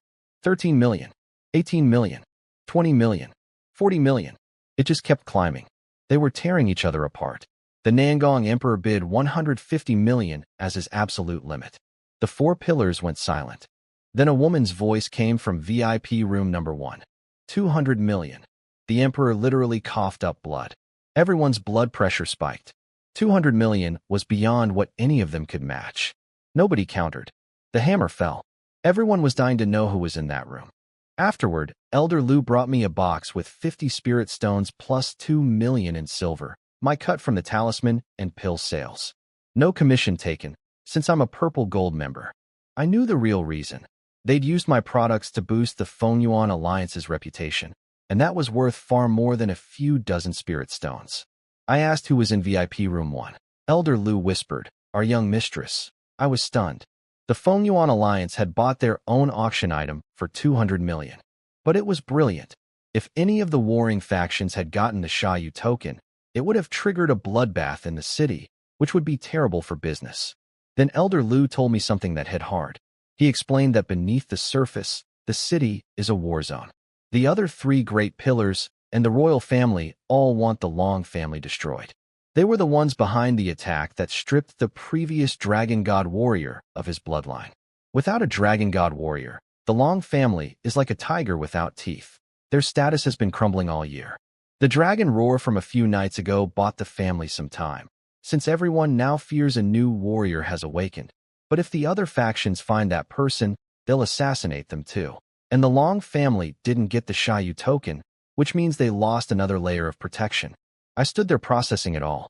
My own family was on the edge of extinction, and Long Jianwu, instead of uniting everyone, was spending his energy trying to kill me. What kind of leader does that? For a moment, I was angry on behalf of the family. Then I reminded myself, they've treated me worse than a servant. Why should I care? I shoved it out of my mind. My priority was getting stronger for the assessment. Back at the Long Manor, Long Jianwu was furious about losing the token. But Long Jianya had a backup plan. He'd already contacted the Xiaoyu Guild directly. For 50 million silver, they'd take on an assassination without the token. The target, Long Jianhai, the acting clan leader, to be killed the moment he comes out of seclusion. With both me and Long Jianhai dead, Long Jianwu would become the new divine dragon marquis. He also ordered his people to keep hunting for the mysterious new dragon god warrior. If they found the person and couldn't recruit them, the order was simple: kill them. For the next half-month, I locked myself in and trained like a maniac. During the day, I ground alchemy and talisman crafting. At night, I practiced my combat skills, basic swordsmanship, toad technique, dragon-slaying blade technique, and the new phantom wind shadow steps I'd bought at the auction. That footwork was incredibly hard to master, every step unpredictable and laced with hidden killing intent. Worth every coin of the million I spent. I burned through the 1,000 sets of herbs I'd bought, cranking out pills while pushing alchemy to level 4. I needed that level to unlock a recipe called True Spirit Pill that restores 500 true energy instantly. My shattered dantian means I can't absorb natural energy. Once my true energy runs out in battle, I'm helpless unless I have pills ready. Checking my stats, I noticed something new: 10 luck points. That had never been there before. I traced it to the storage ring I'd bought at the auction, the one made from mysterious meteorite ore. When I took it off, luck dropped back to 0. When I put it on, back to 10. Luck boosts everything: drop rates, skill training speed, alchemy success, even a chance for critical hits. This ring was priceless. I started daydreaming about finding more of that meteorite to push luck to 100, but the mental image was too beautiful to handle. After half a month away, I finally went back to the Fengyuan shop. The place was packed. Crowds of people were demanding extreme-grade healing pills and talismans. Elder Lu had been hyping my products since the auction, and now he had nothing to sell. He'd been praying daily for me to show up. He grabbed me and dragged me inside, practically begging. He needed pills immediately, or his shop would get torn apart. I reached into my shirt to scratch some dirt off. I hadn't bathed in 2 weeks, and rolled it into a little ball between my fingers, muttering about needing a shower. Elder Lu snatched the dirt ball right out of my hand, thinking it was a pill. Before I could stop him, he ran out to the crowd yelling, "1 pill. We have 1. A bidding war erupted instantly. 3,000, 5,000, 7,000. Then a voice cut through. I, Zhuge Jinxiang, bid 100,000. The rest of you broke losers get lost, Zhuge Jinxiang. I recognized that name. It was the fake identity I'd given the blood refining sect. The guy had a black eye and bruises all over his face. Apparently, someone had jumped him recently, thrown a sack over his head, and beaten him half to death. He'd been searching for the attacker, but found nothing. Must have been the blood refining sect coming to settle the score with Zhuge Jinxiang. I felt a tiny bit guilty. Just a tiny bit. He won the pill, paid up, and popped it right into his mouth. He chewed slowly, then frowned. Why does this taste sour? I couldn't hold it in. When Elder Lu snatched that ball of dirt from my fingers and ran out to sell it as a pill, I tried so hard not to laugh that my face turned red. The bidding war was instant, and of course the loudest buyer was Zhuge Jinxiang, the real one, the arrogant brat from the Zhuge divine manor. He won it for 100,000 silver, then turned to mock me. Called me a waste, laughed about my shattered dantian. I just smiled and told him he'd be flying out of this shop soon. Before he could finish threatening me, his stomach started growling violently. He clutched his belly in agony and tried to leave with some dignity, saying he had urgent business. Then the sound effects started. Wet, explosive noises from his backside.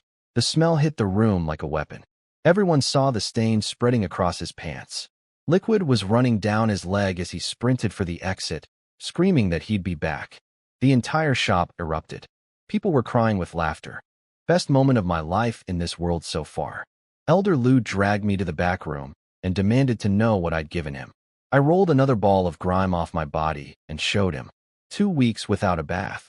Turns out my body dirt is more powerful than most poisons. His face went green. He asked if I had problems with the Zhuge family. I shrugged. He mentioned that someone had secretly broken into the Zhuge manor recently and beaten Zhuge Jinxiang nearly to death. That was obviously the blood-refining sect getting revenge for the fake name I gave them. I kept a straight face and said I'd been home the whole time. Elder Lu confirmed he'd figured out I was Long Fei, but he deliberately never investigated me. Smart move, because I would have cut ties immediately if he had. He promised my identity would stay secret. That was good for both of us. I asked him about the material my storage ring was made from. He admitted the mysterious meteorite description was just marketing to inflate the price. They'd actually tested it and couldn't identify the material at all. So the ring's luck bonus remained a mystery, but a very useful one. Then I got to the real reason for my visit. I needed the recipe for True Spirit Pills, a 5th-rank pill that restores 500 true energy instantly. With the family assessment coming, I had to stockpile these. Elder Lu got excited but said the recipe belonged to his young mistress and he needed her permission. I told him to let me talk to her directly. I was curious to see what this mysterious boss looked like. He said she was busy meeting guests and rarely sees anyone. He headed upstairs, and as he did, I overheard familiar voices. The 3 sisters from the heavenly sect were up there too, begging someone they called Big Cousin to arrange a meeting with the talisman master. The eldest sister had been losing sleep for 2 weeks over a crafting question she couldn't solve. Small world. Upstairs, the Fengyuan Alliance's young mistress, a woman named Fu Yunshan, was meeting with the 3 heavenly sect sisters. Turns out, the little sister Xiao Tiantian is Fu Yunshan's cousin. They'd been begging her to arrange a meeting with the mysterious talisman master. The eldest sister, Lu Luoxi, had been losing sleep for weeks over a talisman crafting problem she couldn't solve. Fu Yunshan offered a deal. She'd give the True Spirit Pill recipe to the master, but in exchange, the master, or his disciple, had to answer one question for Lu Luoxi. Elder Lu knew I was the master, but played along, telling them my disciple happened to be here today. When the 3 sisters walked in and saw me sitting there sipping tea, Xiao Tiantian blurted out, "What are you doing here? Are you the janitor?" I snapped back, "You see, your rescuer, and that's how you greet me." I pretended to be offended and started to leave, acting like some lofty disciple of a great master who didn't need their charity. Elder Lu looked confused. Lu Luoxi immediately stepped forward and apologized politely, calling me their benefactor. I demanded Xiao Tiantian apologize personally. She nearly exploded. Her big sister glared at her, and she dropped to her knees and forced out an apology through gritted teeth. I cupped my ear and said I couldn't hear her. She said it again, sweeter this time, her voice dripping with reluctant politeness. I made her say it a 3rd time just because it was fun watching her face turn red. The second sister, Yi Zian, was quiet but seemed to be thinking hard. I could tell she was wondering how someone whose dantian was shattered could possibly be connected to alchemy and talisman crafting. Once Tiantian had sufficiently apologized, I got down to business. Lu Luoxi asked her question. How did the extreme-grade talismans achieve such incredible power when low-rank talismans can't hold much true energy without failing? I gave her the answer straight. Use demon beast blood instead of cinnabar ink. The beast's own energy substitutes for the true energy you can inject, multiplying the power without overloading the talisman. Everyone's jaw dropped. Lu Luoxi, Elder Lu, all of them. Nobody on this entire continent had ever thought to do that. I looked at their stunned faces and shrugged. It's just swapping blood for ink. What's so shocking? You people really need to get out more. Lu Luoxi asked how the talismans could carry 3 different elemental attributes: wind, illusion, and water. She said no person can have 3 elemental affinities, so how did my master do it? I smiled and said, luck. Then I added that if she could fuse elemental beast cores into herself, it would help her craft attribute talismans. That was all I was willing to share. Giving away more would cut into my profits. I'm not dumb enough to spill everything just because a pretty girl is asking. She pressed for more details. I put on a goofy face and said my master's techniques were family secrets, and the only way she could learn them was if she became my wife. Then she wouldn't be an outsider anymore. Xiao Tian exploded. Called me a toad trying to eat swan meat. I fired back that even if I were a toad, I wouldn't eat a flat-chested swan like her. That hit her weak spot. She went completely nuclear, screaming that she did have a chest and trying to lunge at me. Her sisters held her back. At one point she was yelling about taking her clothes off to prove it, then caught herself and screamed that she wanted to kill me instead. Lu Luoxi apologized for the scene, thanked me for the help, and dragged her sisters out. On the street, Tian was still fuming about the chest comment. Yi Zian teased her, saying she must have a crush on me since she never reacts this strongly to anyone else. Tian nearly cried denying it. Meanwhile, Lu Luoxi was deep in thought the whole walk home, running through everything I'd said about beast blood and elemental cores, trying to figure out how to put it into practice. After they left, Elder Lu told me their fathers were all heavenly sect elders, powerful people. I didn't care. Elders' daughters, so what? I collected the true spirit pill recipe as promised and handed over a storage ring containing 100 healing pills, 30 of which were extreme grade. I asked him to supply me with as many true spirit pill herbs as possible and to save any level 5 demon beast blood that came in. I needed more talismans. My philosophy was simple. If I can't beat you with my fists, I'll bury you in talismans.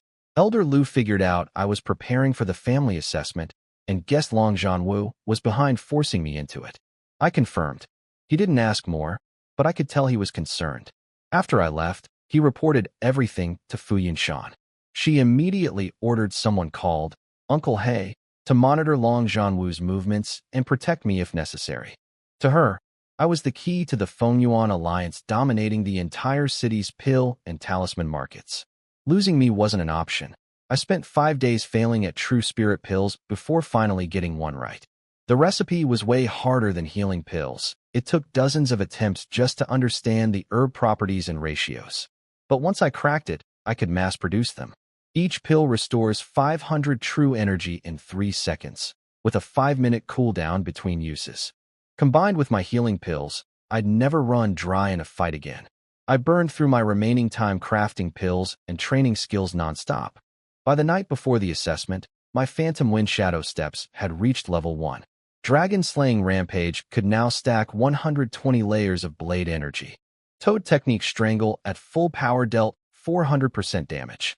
With the luck bonus from my ring, there was even a chance for critical hits. Pills stocked. Talismans stocked. I wished I'd had time to build some combat puppets too, but there just weren't enough days. Meanwhile, the wolves were circling.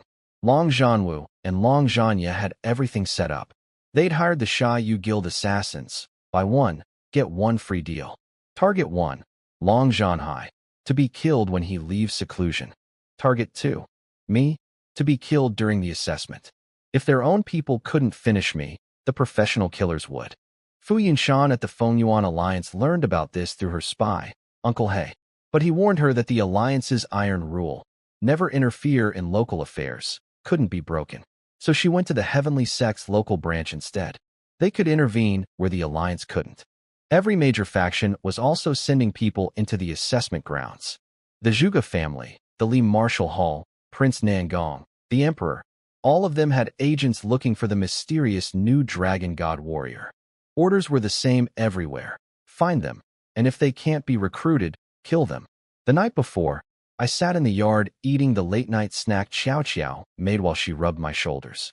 I told her to stay inside, use the talismans if anyone bothered her, and run to Elder Lu at the Fengyuan shop if things got bad. I tried teaching her to cultivate over the past weeks, but her body seemed to reject martial cultivation entirely. Not because she was stupid, Something about her was just different. I couldn't figure it out. She held my hand and told me to be careful. I squeezed her fingers and told her I was invincible. The next morning, the Long family arena was packed. Long Zhanwu announced the rules. 2 rounds. First, a 3-day trial in the Holy Mountain Range, scored by demon beast kills. 10 points for level 1, 50 for level 2, 100 for level 3, 500 for level 4, 1,000 for level 5. They warned us that facing anything level 3 or above alone meant running as fast as possible. Second round, arena combat for the top 16 scorers. The first place prize was incredible. Qualification for next spring's Heavenly Sect selection, an invitation to the year-end royal banquet called Summit of the Forbidden Palace, and the right to learn the Long family's heaven-grade technique, Dragon Subjugation Strike. The moment Long Zhanwu finished speaking, a system notification chimed in my head. The system triggered a quest the moment Long Zhanwu announced the prizes. Seize first place in the family assessment. A rank mission. Reward: 100,000 experience, 1,000 true energy, 500 points, and a set of Earth-grade dragon battle armor. With those 500 points plus what I already had, I'd finally have enough to activate demon cultivation mode. I was getting first place no matter what. The prizes were incredible even without the quest. First place gets a spot in next spring's Heavenly Sect selection, an invitation to the year-end royal banquet, and the right to learn the family's heaven-grade technique, Dragon Subjugation Strike, a move left behind by the founding ancestor that makes you unbeatable against anyone at the same level. Everyone was fired up. Then a guy named Long Yong pointed at me and started mocking me in front of everyone. He asked what would happen if someone, accidentally, killed me during the trial. Long Zhanwu smiled and said that unfortunate accidents happen, and if you can't avoid them, you can only blame your own weakness. That was basically an open invitation for people to kill me. The whole crowd laughed and threatened me. I stood there with a blank face, but inside I was counting heads and doing math. Each kill gives me 10 berserk energy points. With this many people gunning for me, I'd probably gain over 100 points total. Long Zhanwu's accident rule actually made things easier for me. Now I didn't have to hold back either. We traveled half a day to Fire Wolf Valley, a massive canyon in the Holy Mountain Range filled with fire wolves. The rules: 3 days, kill demon beasts for points, come back on time or your score is void. Don't leave the valley boundaries. Everyone started forming teams like it was a game lobby. I went in alone. What I didn't know was that behind the scenes, Long Zhanya had sent men to follow me, with Xiaoyu Guild assassins as backup if they failed. All 3 rival family pillars and both branches of the Nangong royals had also sent killers into the valley to hunt for the rumored dragon god warrior. Everyone wanted the Long family finished. What I also didn't know was that the 3 Heavenly Sect sisters had come too. Fu Yinshan had called in her favor with Lu Luoxi, asking her to protect me from the assassins. Lu Luoxi came alone, but the other 2 insisted on tagging along. Tian was still furious about the chest comment, but apparently couldn't stop talking about me either. Yixian teased her about having a crush. Lu Luoxi teased them both. They all denied everything while blushing. 2 hours into the valley, I'd pushed deep into a remote, isolated area at the very edge. I'd felt people trailing me the entire time. I stopped, turned around, and smiled. You've been following me all this way. Aren't you tired? Come on out and play. Those 2 hours of running weren't me fleeing. I was looking for a quiet spot, somewhere private where nobody would see what happened next. 3 Long family disciples stepped out from the shadows. Their leader smirked and asked if I was looking for my own burial ground. I asked them why they wanted to kill me, even though I already knew. The leader confirmed it was Long Zhanwu's orders.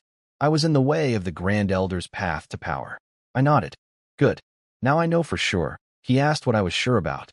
I held up a saber-toothed tiger talisman between 2 fingers and smiled. Sure that you can die now. I released the talisman and activated Phantom Wind Shadow steps simultaneously. The tiger mauled one guy instantly, bit through his neck. In the same breath, I swung my reclamation blade and took down the second one with a single dragon-slaying strike. 2 dead in under 3 seconds. The leader panicked and ran. He thought he'd gotten away. Then I hit him from behind with Toad Technique and triggered Strangle. His organs twisted apart like they'd been fed through a meat grinder. Blood everywhere. Dead. I didn't waste time. I pushed deeper into the valley. An hour later, Long Ao found out his men had lost me. He sent Long Yong and others to hunt me down, swearing he'd capture me alive and kill me personally. 2 slaps to the face apparently created a lifelong grudge. Meanwhile, I'd found what I was really after, fire wolves. These were level 1 demon beasts with flaming fur. I activated my shadow steps, moved like the wind, and started cutting them down one after another.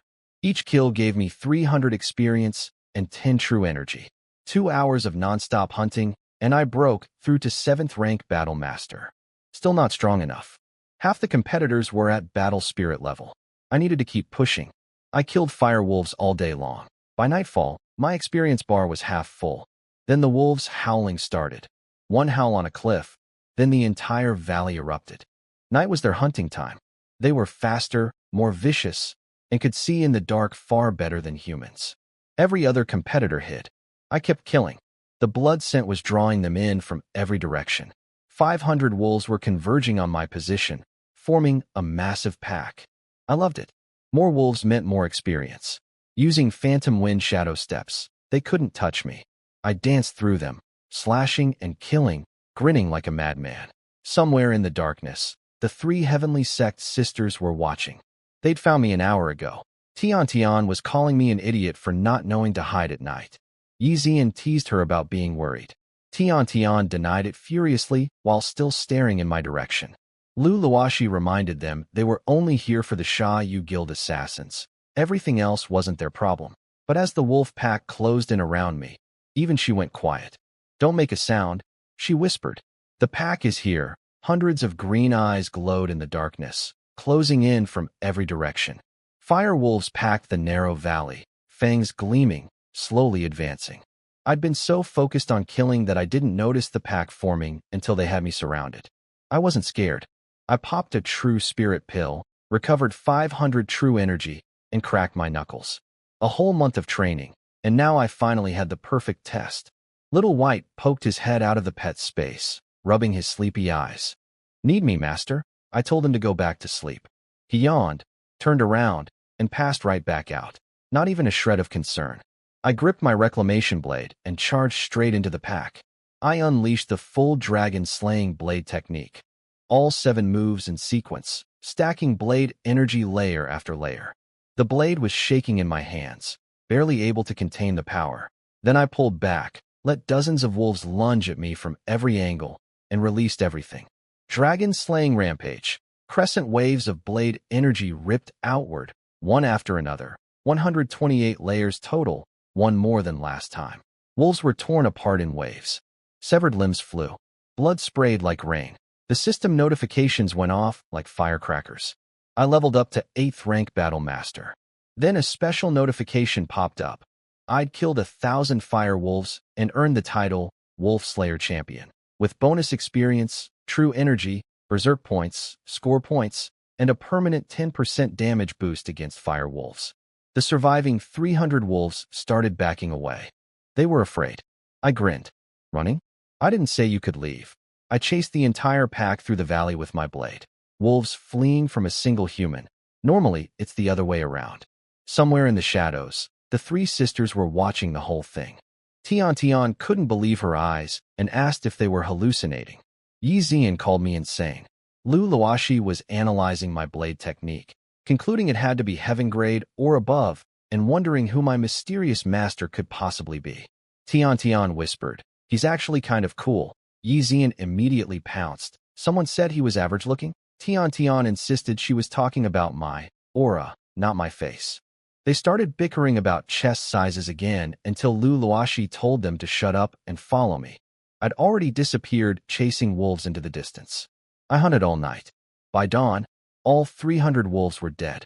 My experience had jumped by nearly 100,000 points, with only about 200,000 more needed for the next level.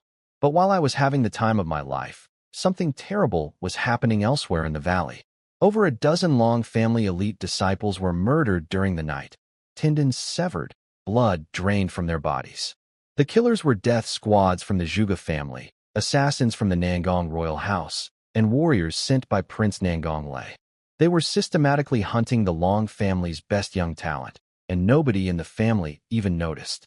I found the 3rd body that morning, Another Long family disciple with severed tendons and drained blood. Same pattern as the other two I'd stumbled across. The methods varied slightly between victims, meaning multiple outside forces had infiltrated the valley. I thought about my own experience getting attacked by that mysterious figure who tried to drain my blood. This had to be the other three great pillars making their move. While I was examining the corpse, a voice rang out behind me. Caught you red-handed, Long Fei, murdering your own family. I'll punish you in the name of justice. Long Yong, a first-rank battle spirit warrior. He sealed off my escape route and pointed at the body as evidence. This was Long Ao's doing. They'd sent their strongest fighter to get me. I didn't bother arguing. He told me to kneel.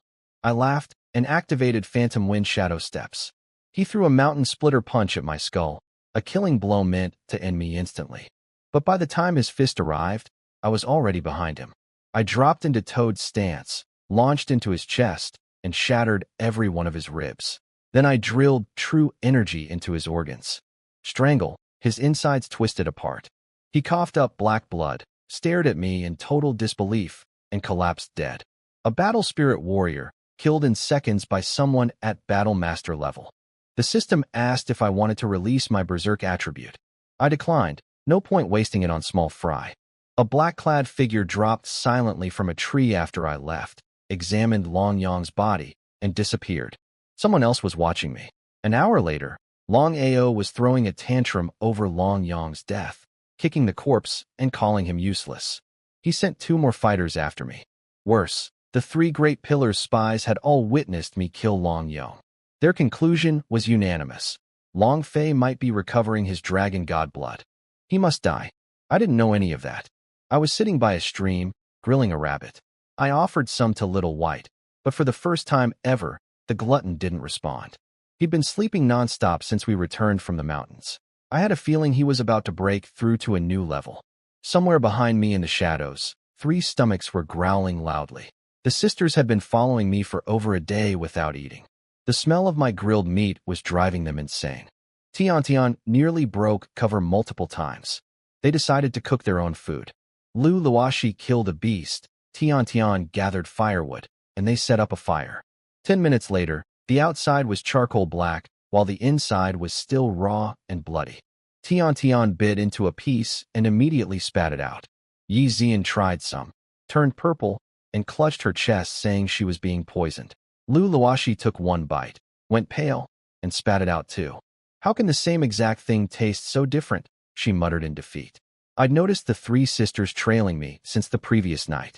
At first I thought they were Long Zhanwu's people, but when I faked being injured a few times and nobody attacked, I knew it wasn't enemies. When I spotted them, I was surprised, and maybe a little flattered. I left half a grilled rabbit on the ground for them before pretending to chase after a beast. They needed to eat. That night, I didn't hunt. Instead, I hid and waited. I wanted to find out who was killing Long family disciples. Half an hour later, I heard it, screaming, running, the clash of weapons. 4 Long family members were ambushed. 3 died instantly.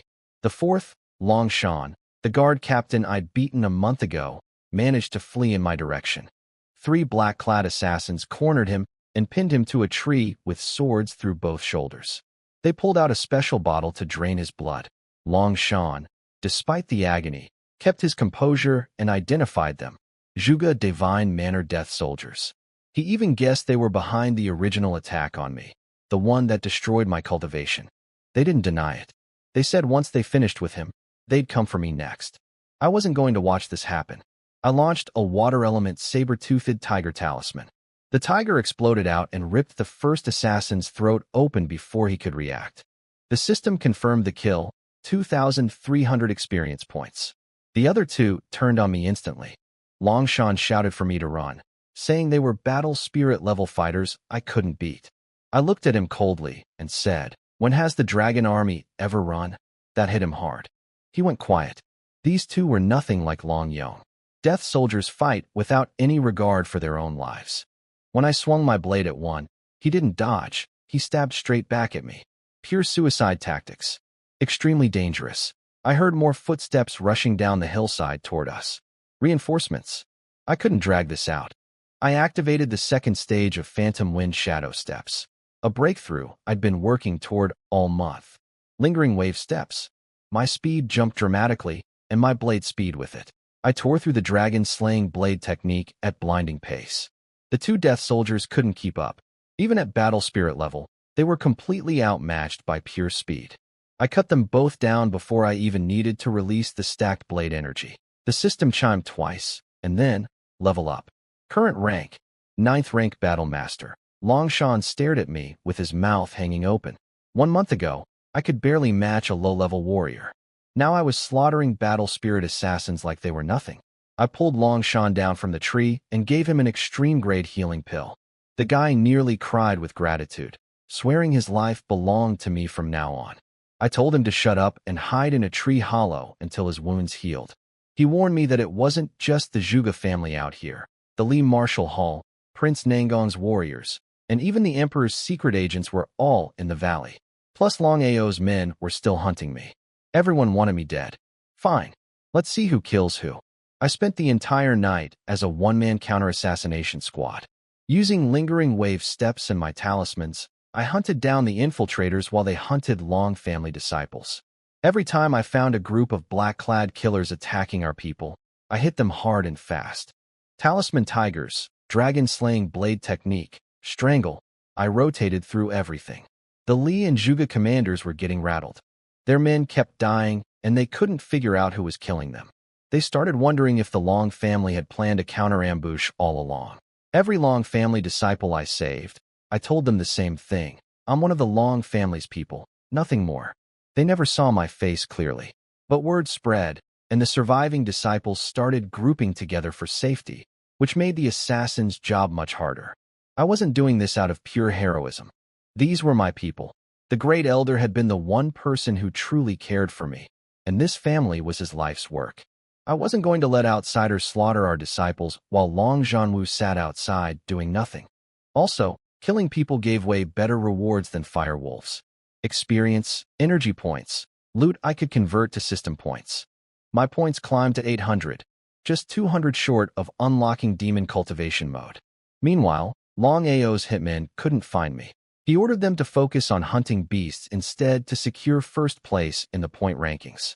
Long Zhanwu had told him that if I wasn't dead by the second night, someone else would handle it on day 3. Someone more dangerous. By dawn, I'd lost count of how many assassins I'd killed. I washed my face in a stream and converted all my loot drops into points. Then the ground started shaking. Trees were ripped out of the earth. Something massive was crashing through the forest into the valley, a level 5 demon beast, mountain-sized, in a berserk rage. It was smashing everything in its path. Long family disciples screamed and ran in every direction. A level 5 beast doesn't belong in the outer range. Someone had driven it here deliberately. A beast tamer. This was Prince Nangong Lei's play. He'd sent a controlled beast into the valley to kill everyone. Long family disciples, Zhuge death soldiers, Li warriors, all of them. Wiped the board clean. I sprinted to the hilltop and looked down at the rampaging monster. Its body glowed with golden light. I grinned. Boss. I spotted the boss, a massive beast glowing with golden light. Not as bright as the flood dragon or white wolf, but still unmistakably a boss. In my book, you never let a boss walk away. Ever. I was about to charge when a blade of killing intent locked onto me from behind. An assassin, fast, deadly, with sword energy that tracked my every move no matter how I dodged with lingering wave steps. I shouted into the darkness, "You three going to help or just watch?" The Heavenly Sect sisters burst out instantly. Lu Luashi unleashed 108 sword flowers at the assassin. Tian screamed that she'd been waiting 3 days for this moment. Yi Zian shattered the sword energy chasing me with a single strike. They surrounded the killer in seconds. I was drenched in cold sweat. The assassin was a woman in tight combat gear with an incredible figure. I couldn't help asking if I owed her money or something. Tian told me she was a Xiaoyu Guild assassin. Lu Luashi confirmed it was Long Zhanwu who'd hired her. That bastard. He'd used the family treasury to pay for my assassination. I was furious.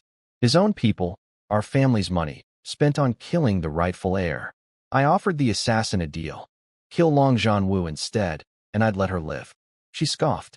Lu Luashi explained that once a contract is made, the Xiaoyu Guild never changes targets. They'd keep coming for me forever. Tian said not to worry, they'd protect me. Yi Zian teased her about protecting her. Sweetheart. Tian fired back that Yi Zian had promised to marry me in the cave. I had no idea what was happening between them. Then the ground shook violently. The level 5 beast was heading our way. In the moment of distraction, the assassin vanished into the trees, leaving behind a chilling promise. I'll be back, Long Fei. I didn't chase her. I had a boss to kill. I sprinted toward the rampaging monster while the sisters screamed at me to stop. Through my system, I checked its stats. Great power golden ape. Peak level 5. Skills, mountain smash palm. 5 stars in both attack and defense. Currently berserk, 20% boost to attack and speed, 20% reduction to defense, and 500,000 health points. It was tearing the valley apart. I watched it grab a long family disciple from a tree hollow and rip him in half like paper. It pounded its chest and roared. Then it uprooted a massive tree and crushed several more disciples hiding behind rocks.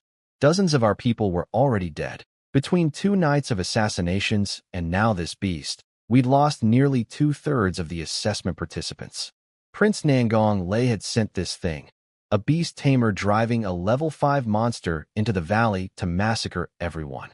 The 3 great pillars were bullying our family, and now even a wild animal was slaughtering our people. Did everyone really think the Long family was that easy to push around? I turned to the 3 sisters with a grin. I'm going to kill it. Back in the city, Long Zhanwu got the news about the level 5 beast rampaging through Fire Wolf Valley. His response? He asked if I was dead yet. Not about the dozens of family disciples being slaughtered, just whether I'd been killed. Long Zhanya begged him to end the assessment early and send help. Long Zhanwu refused. He said the beast was a test of character for the disciples. The truth was simpler and sicker. He'd rather let every single elite disciple die than let me survive. Even Long Zhanya was shaken. His own brother had gone completely insane over this power struggle. The 3 rival factions noticed Long Zhanwu wasn't sending help and couldn't believe their luck. They pulled all their people out of the valley, leaving no evidence behind. They were laughing. The Long family's entire next generation was being wiped out, and the family's own leader was letting it happen. Meanwhile, I charged at the Golden Ape boss. I leaped up and slashed its back with dragon-slaying blade technique. The damage number that popped up? -2. 2 points of damage out of 500,000 health. Before I could even curse properly, the ape swatted me out of the air. I crashed into the ground so hard it cratered. My organs felt like they'd been scrambled. I swallowed an extreme-grade healing pill and dragged myself up using my blade. The ape saw I was still alive and took it personally. It raised both fists overhead for its mountain smash attack. I barely dodged with lingering wave steps. The ground behind me exploded into dust and rubble. The 3 sisters screamed my name. They thought I was dead. I coughed through the dust cloud and called out, "Relax, I'm still alive." Then the ape lost interest in me and turned toward the sisters. It roared, a sound wave that froze their minds. They stood there paralyzed. It raised its fists to crush Lu Luashi. Something snapped in me. I screamed, "Touch my women and you're dead." I dropped into full toad stance and poured every drop of true energy I had, all 1,800 points, into a single toad technique launch. I slammed into the ape's chest and triggered strangle. Its body shuddered and stumbled back. The mountain smash was interrupted. The damage? 8,090. Out of 500,000. Even with everything I had, I'd barely scratched it. I popped a true spirit pill to start recovering and rushed to the sisters, yelling at them to snap out of it and run. Tiantian's face was bright red. She asked shyly, "What did you say just now?" I said, "I told you to run." She shook her head. "No, before that." I thought back. "Oh, touch my women and you're dead?" She started fidgeting with her sleeve, blushing harder. "No, the other thing you said after." I tried to remember. Damn it." Her face instantly flipped from shy to furious. She started screaming at me. I stared at her, completely lost.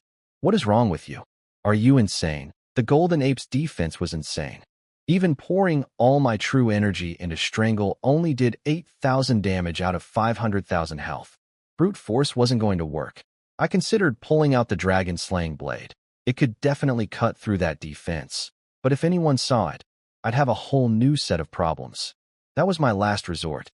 I threw an extreme-grade tiger talisman at its face. The phantom tiger bit down hard and did a few thousand damage, but the ape just ripped it apart like paper. Talismans weren't strong enough either. We were running out of options. Lu Luashi said we'd all die of exhaustion at this rate. Then Little White spoke up from inside the pet space. Master, lure it deeper into the valley. I didn't know what he was planning, but if Little White said he had a way, I trusted him. I told the sisters to run toward the valley exit while I drew the beast in the opposite direction. Before they could argue, I charged straight at the ape, swallowed a true spirit pill, and screamed, "Hey ugly, Grandpa's right here. Come get me." I threw another talisman to keep it angry. The ape went berserk and swung at me.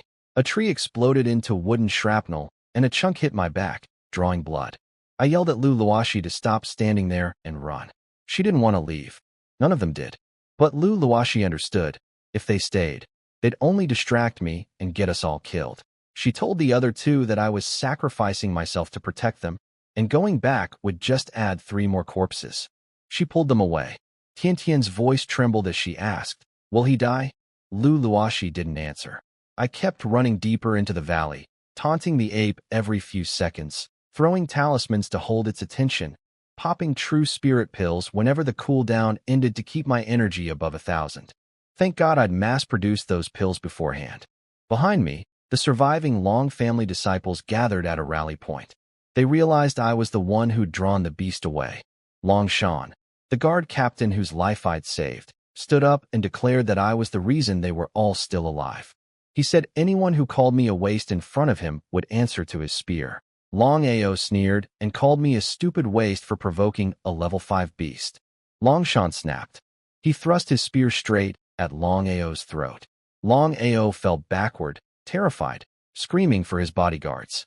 But the other disciples stepped up behind Long Shan, staring Long Ao's men down. Nobody moved. For the first time, the family disciples were on my side.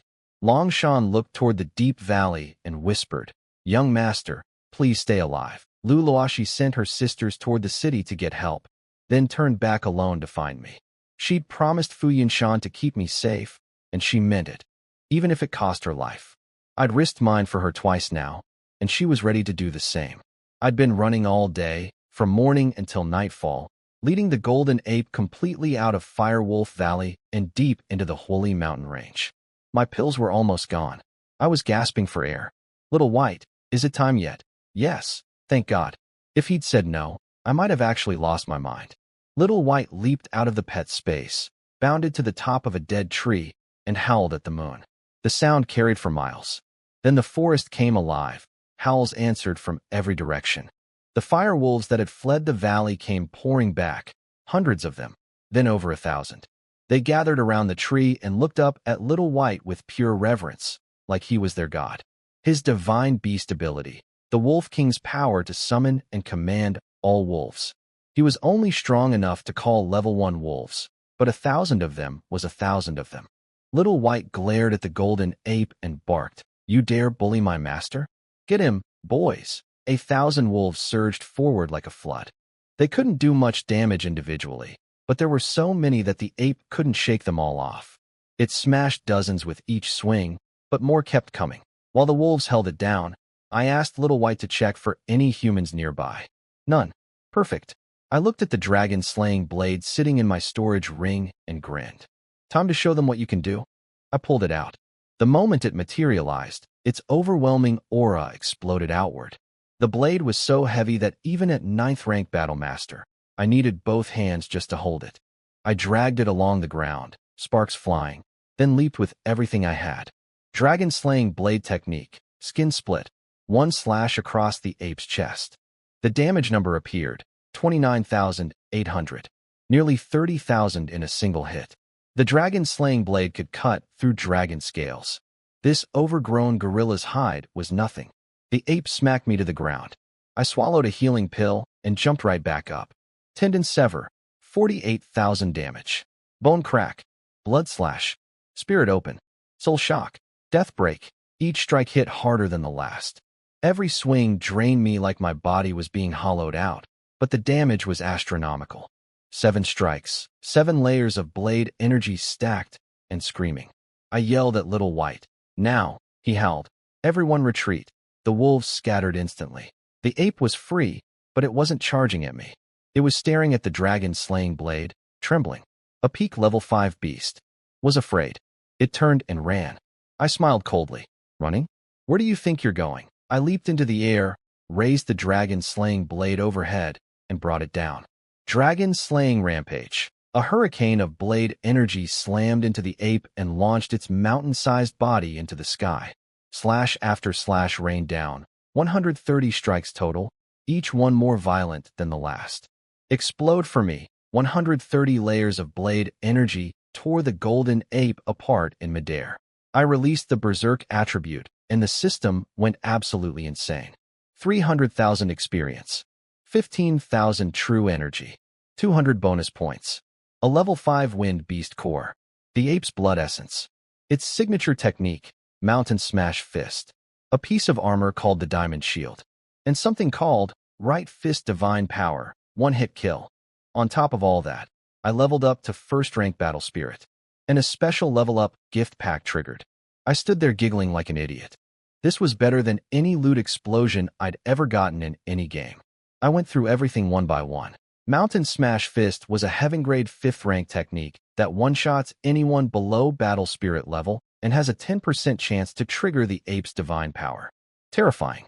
The diamond shield was heaven-grade armor that blocks 80% of battle spirit attacks, 20% of battle king attacks, and has a 10% chance to trigger full divine defense that blocks 100% of a battle king's attack. It was invisible once equipped. Perfect counter to Long Jianwu. The right fist divine power was the craziest one.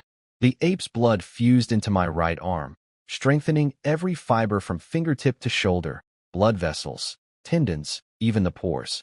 At first stage, I could charge it for 3 minutes and deliver a blow that instantly kills anyone below Battle King level 6 and seriously injures Battle Kings. Second stage would give me the ape's actual arm. I was practically shaking with excitement. Long Jianwu's days of bullying me were over. Then I opened the special gift pack. The system offered me a skill called peerless. My heart nearly stopped. In games, peerless means magic immunity, boosted attack, boosted defense. Basically temporary God mode. I learned it immediately. God tier skill. Effect. All attributes doubled while active. Cost. 100 true energy per second, lasting 1 minute at current level. With my energy reserves, I could sustain it for about 20 seconds. But 20 seconds of doubled everything? That's enough to destroy anyone. The consumption was a problem long term, but right now I didn't care. With Peerless, the dragon-slaying blade, diamond shield, and right fist divine power all together, I could fight anyone in this kingdom. I was so busy celebrating that I didn't notice Lu Luoshi standing nearby. She'd come back alone to save me, and arrived just in time to watch me launch the ape into the sky and obliterate it with 130 layers of blade energy. She was staring at me, speechless. Little White bounced over and jumped into her arms, perfectly content. I noticed her and scratched my head awkwardly. Didn't I tell you to leave? Why'd you come back? She fired back. You sent us away so you could solo a peak level 5 beast. You call 130 layers of blade energy, not sure if I can handle it. Who are you trying to fool? Then her eyes locked onto the broken blade in my hand. What is that weapon you're holding? Lu Luoshi saw the dragon-slaying blade. No point hiding it now. I had enough trump cards that one more secret being exposed wouldn't ruin me. She recognized it immediately. Everyone in the kingdom knows about the legendary weapon forged from dragon god blood. She asked how I found it. I told her it was just a lucky encounter, and asked her to keep it secret. If the 3 great pillars learned the blade had resurfaced, they'd come after the Long family harder than ever. She smiled, genuinely smiled, with dimples, and it was stunning. I told her so without thinking. She asked if her smile was prettier than Tiantian's. I said it was prettier than all of theirs. She called me smooth-tongued. She agreed to keep the secret if I did 3 things for her. First, cook her meat immediately. She was starving. After days of watching me eat, while hiding in the bushes, she was desperate. I grilled up some golden ape meat, and she devoured piece after piece with oil dripping down her chin. Second, teach her how to craft extreme-grade talismans. She assumed my master had taught me the technique. I almost laughed. If she knew I was the master, her reaction would be priceless. I agreed and started teaching her. Every time she picked up the brush, I stopped her. Wrong. Her true energy wasn't calibrated. Wrong. She hadn't visualized the talisman pattern first. Wrong, wrong, wrong. She started to realize that everything she'd learned from the so-called masters at the heavenly sect was garbage compared to this. Finally, I sighed, called her hopeless, and demonstrated myself. I dipped a brush in the golden ape's blood, focused my energy, and drew a perfect talisman in one fluid motion. When I released it, a roaring golden ape burst out. She was speechless. She begged me to teach her again. I told her to hold the brush. Then I stood behind her, took her hand in mine, and guided her through each stroke. One attempt, then another, then another. Somewhere along the way, things changed. We were pressed close together. My chin rested on her shoulder. My breath touched her ear. Her hand was trembling, but not from the talisman work. Her body grew warm against mine. I wasn't exactly calm either. Our eyes met. It was like dry wood meeting open flame. A beast's roar shattered the moment. Lu Luoxi pulled away instantly, face red as an apple, fixing her hair and looking anywhere but at me. I coughed awkwardly and told her she'd made great progress with talisman crafting. We stood there in painful silence until I tried to break it by saying, "Nice moonlight tonight." She nodded softly. It is." Little White piped up from below. "Master, the sky is pitch black. What moonlight are you looking at?" We both looked up at the completely dark sky, then burst out laughing at the same time. I told her she had the most beautiful smile I'd ever seen and that she should smile more often. She got quiet and said even her smile couldn't compare to my fiancée Nangong Yen, the so-called #1 beauty of the city, arranged by imperial decree. I asked if she was jealous. She insisted she had no right to be jealous since she was nobody to me. Classic overturned vinegar jar.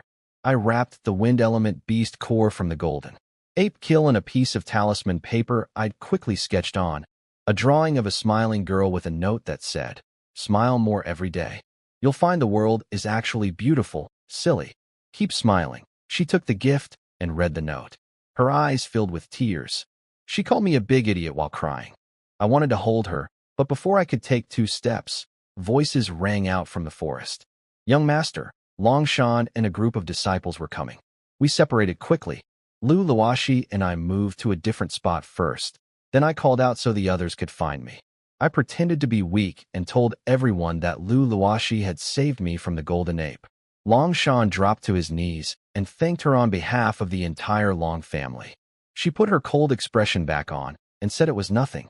Tian and Yi Zian showed up too, fussing over me and their sister. Tian kept asking Lu Luoxi why she was winking so strangely. Lu Luoxi was trying desperately to signal her to stop talking before she accidentally revealed they'd come specifically to protect me. She grabbed both sisters and dragged them away. On the walk out, Tian interrogated Lu Luoxi about what happened during their night alone together. Lone man, lone woman, middle of the night, narrow escape from death. Something must have happened, right? Lu Luoxi chased her, threatening violence. Tian squealed that she'd clearly hit the mark. Lu Luoxi tucked my little drawing inside her clothes, against her heart. She looked at the sunrise, took a deep breath, smiled wide, and shouted, "What a beautiful day." Her sisters stared in shock. "She's changed. She's even more beautiful now." Meanwhile, back at the valley exit, the first round was over. Disciples filed out one by one.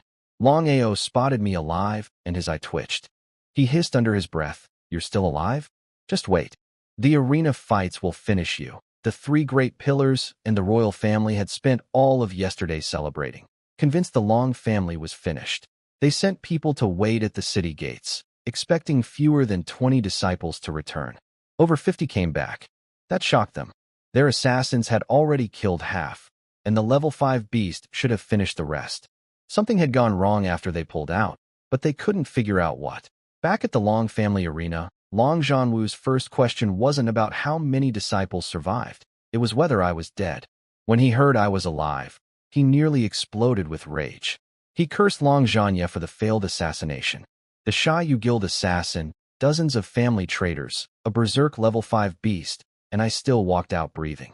Long Zhanya promised the assassin would try again tonight. Long Ao ran in first, shouting for his father. Long Zhanwu's loyalists followed, all smiles.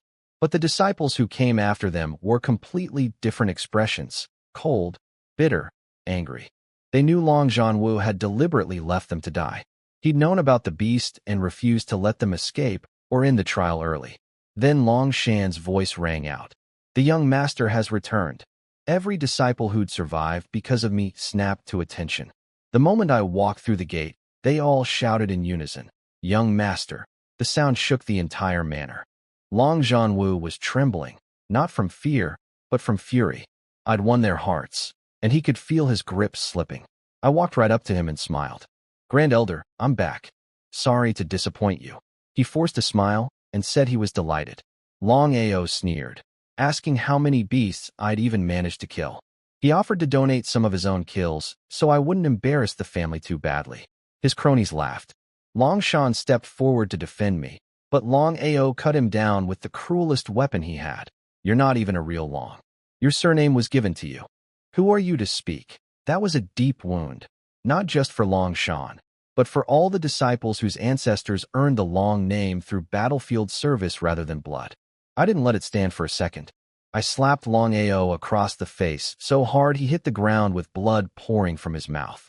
I told everyone present that the founding ancestors' own decree states that all who bear the Long name are Long family descendants. Long Ao had just insulted those ancestors and disrespected the warriors who built this family. I looked at Long Zhanwu. "Grand Elder, was I wrong to discipline him?" Long Ao scrambled up screaming threats. I slapped him down again and knocked his front teeth out. "Threatening the young master? When will you learn?" He crawled to his father, crying for revenge. Long Zhanwu told him to shut up. He was embarrassing himself. But those 2 slaps had landed on Long Zhanwu's face just as much as his son's. For Long Shan and every granted surname disciple watching, those slaps meant everything. Someone finally stood up for them. My status in their hearts skyrocketed. Then Long Zhanwu made his move. He said that since I claimed to be the young master, I'd better have a young master's ability. If I didn't take first place in the first round, he'd strip my title. I stared at him coldly. "Grand Elder, are you trying to remove me?" Long Zhanwu dropped the act. He said as Grand Elder, he had the authority to strip my title. If I didn't take first place in the first round, I was done as young master. Long Shan and the other disciples protested. The Great Elder and the clan leader were both still alive, and only they could remove me. Long Zhanwu released his Battle King aura and shut them all up. I asked what happens if I do take first. Before Long Zhanwu could answer, Long Ao jumped in. "If you get first place, I'll eat shit in front of everyone." He was completely confident. He'd had over a dozen battle spirit level disciples hunting beasts for him the entire trial. I suggested we raise the stakes. If I win, both father and son eat shit.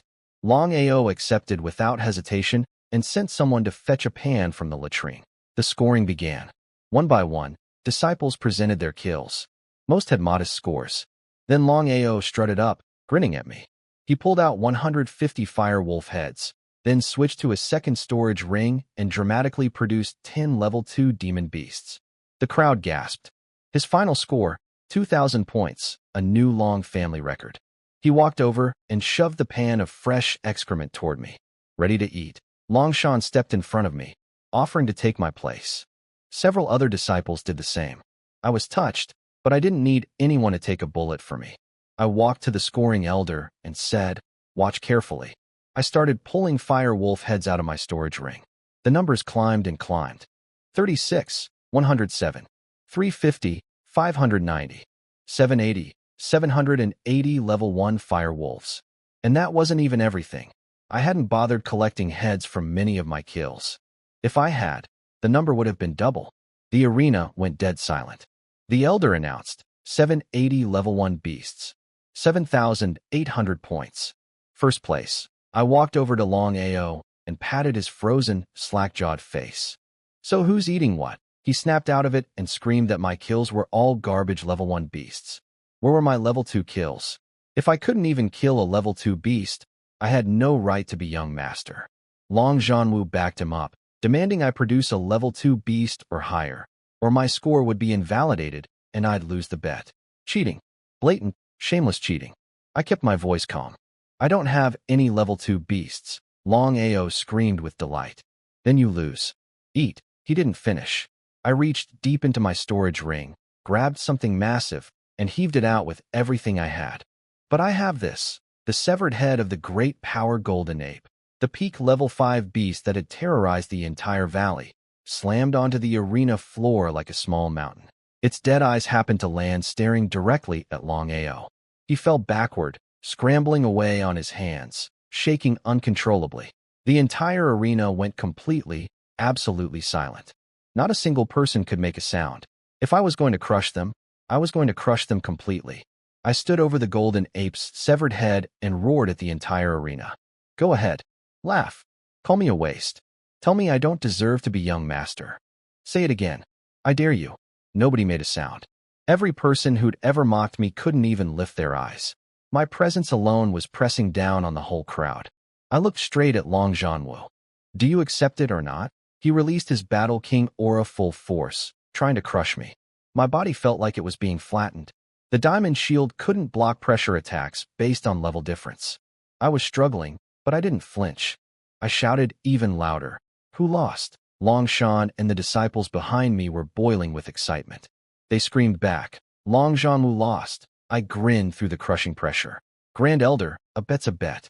Please, go ahead. Meanwhile, Long Ao was crawling away on all fours, trying to escape into the crowd.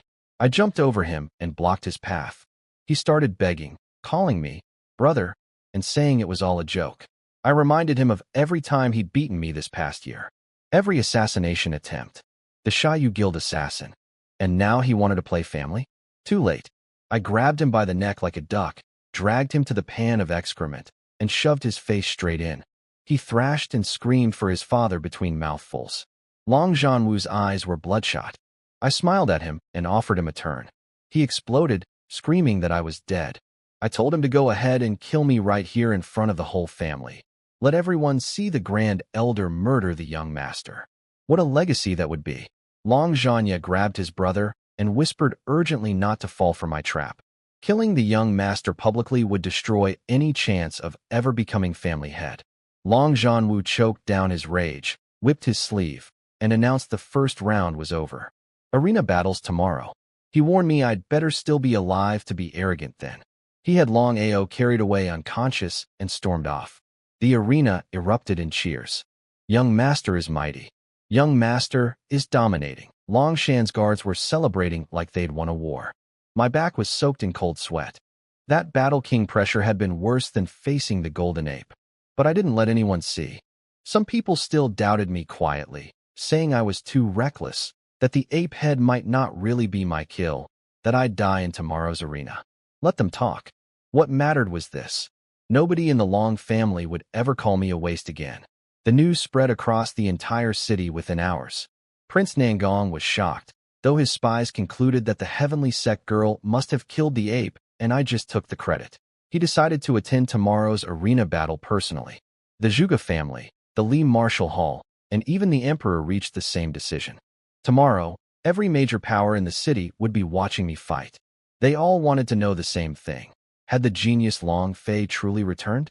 Long Jianwu was raging behind closed doors, calling everyone useless for failing to kill me. His disciples stood with their heads down, terrified.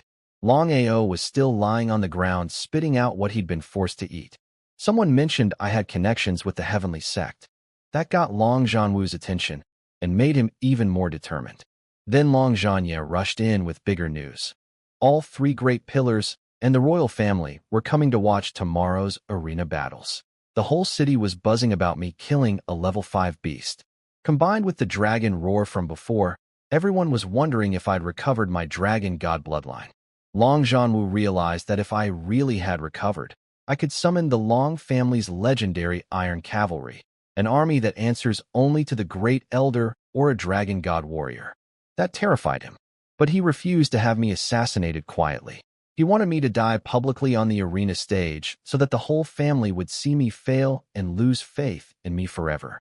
That way, even in death, I'd be remembered as a waste, and his path to becoming family head would be clear. He whispered some secret plan to Long Zhanya, who nodded gravely and left to prepare. I went straight home after the arena.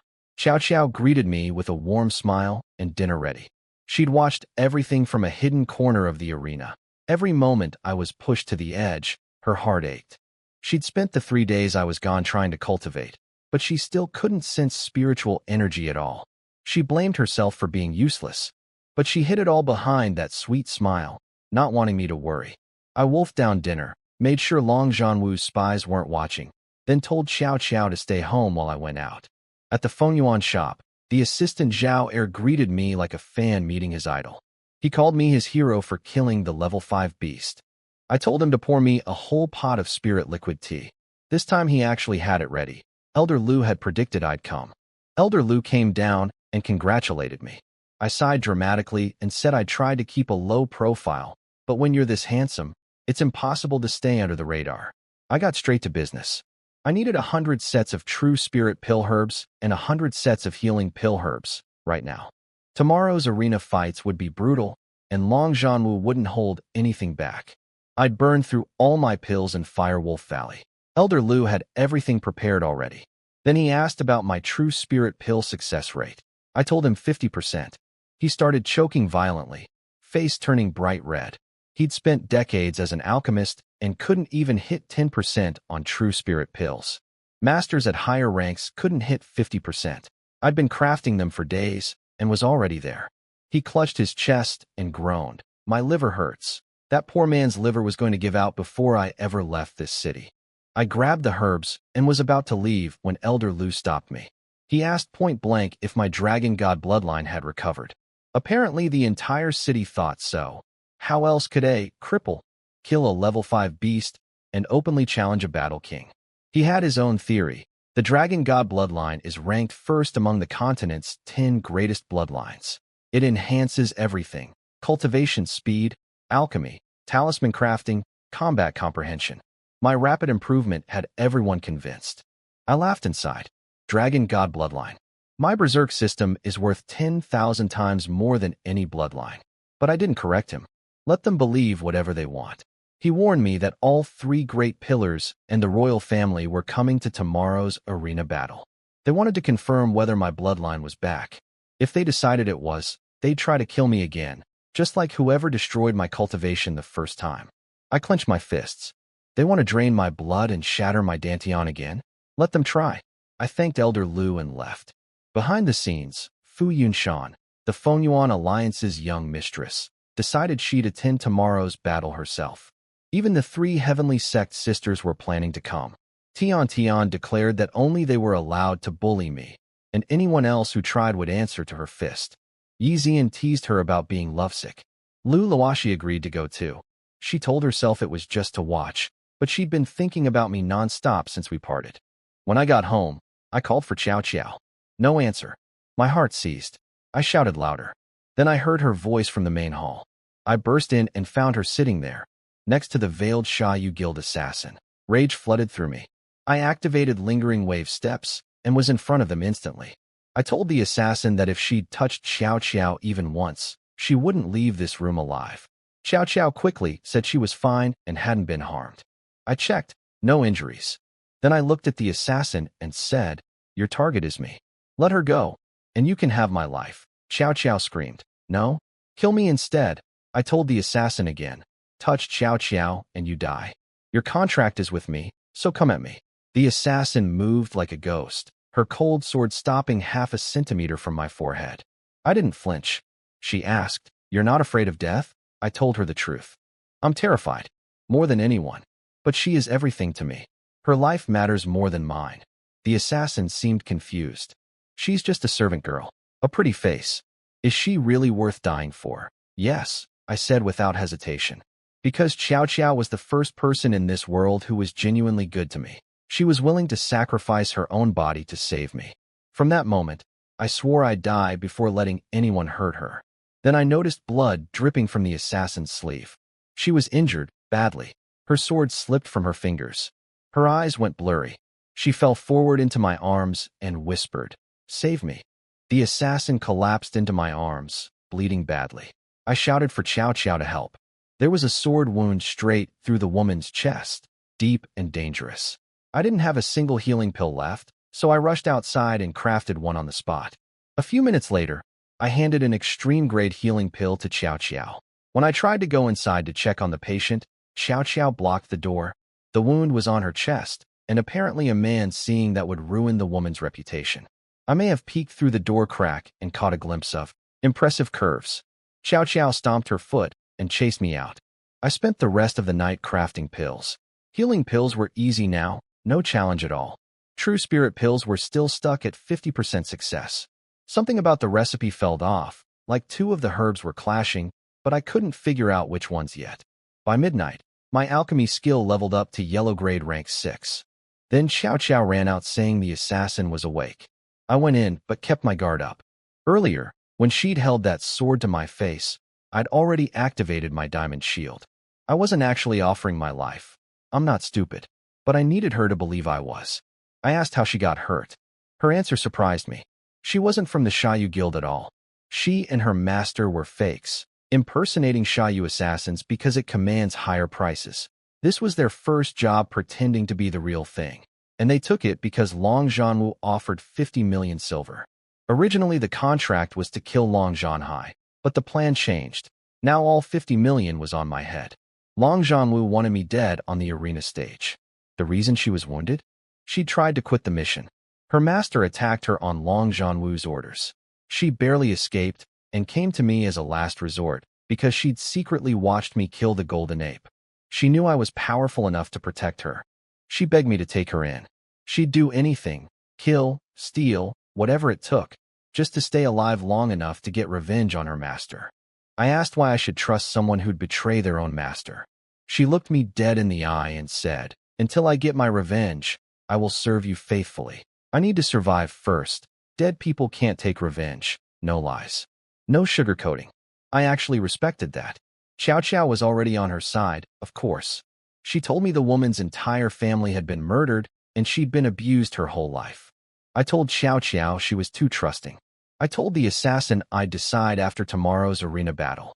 If everything she said checked out, she could stay. The truth was, I'd already made up my mind. I needed someone like her, someone willing to do the dirty work. But trust had to be earned first. Plus, she was absolutely gorgeous. A killer beauty, literally. The arena was packed before dawn. Every seat taken, people crammed in shoulder to shoulder. The Long family hadn't seen a crowd like this in decades. They were all here because of me, to see if the dragon god bloodline had truly returned. Long Shan and his men were working the crowd hard, pointing at the golden ape's massive head still sitting in the middle of the arena, telling everyone how I'd killed it effortlessly. Smart move, building my reputation before I even showed up. Then the guests started arriving, and each entrance was like a slap to the Long family's face. First, Zhuge Tianlong, the Zhuge Divine Manor Lord, strolled in with his son Zhuge Jinxiang. The kid immediately mocked our arena as low class and called our family poor. His father pretended to scold him, but then twisted the knife deeper with fake compliments about our 10,000-year legacy. They were openly disrespecting us in our own home. Next, Prince Nangong Lei arrived and brought my so-called fiancée, Nangong Yin, with him. She walked in arm with some young man, laughing and flirting right in front of everyone. This was at the Long family manor. She was my betrothed by imperial decree, and she came hanging off another man without a shred of shame. The whole crowd noticed. Nobody said a word, but the humiliation burned. Then Li Chongtian from the Li Martial Hall marched in with 2 columns of fully armed soldiers, like he was entering a battlefield instead of attending a family event. Another slap. Finally, a prince from the royal family, Nangong Xiao, arrived.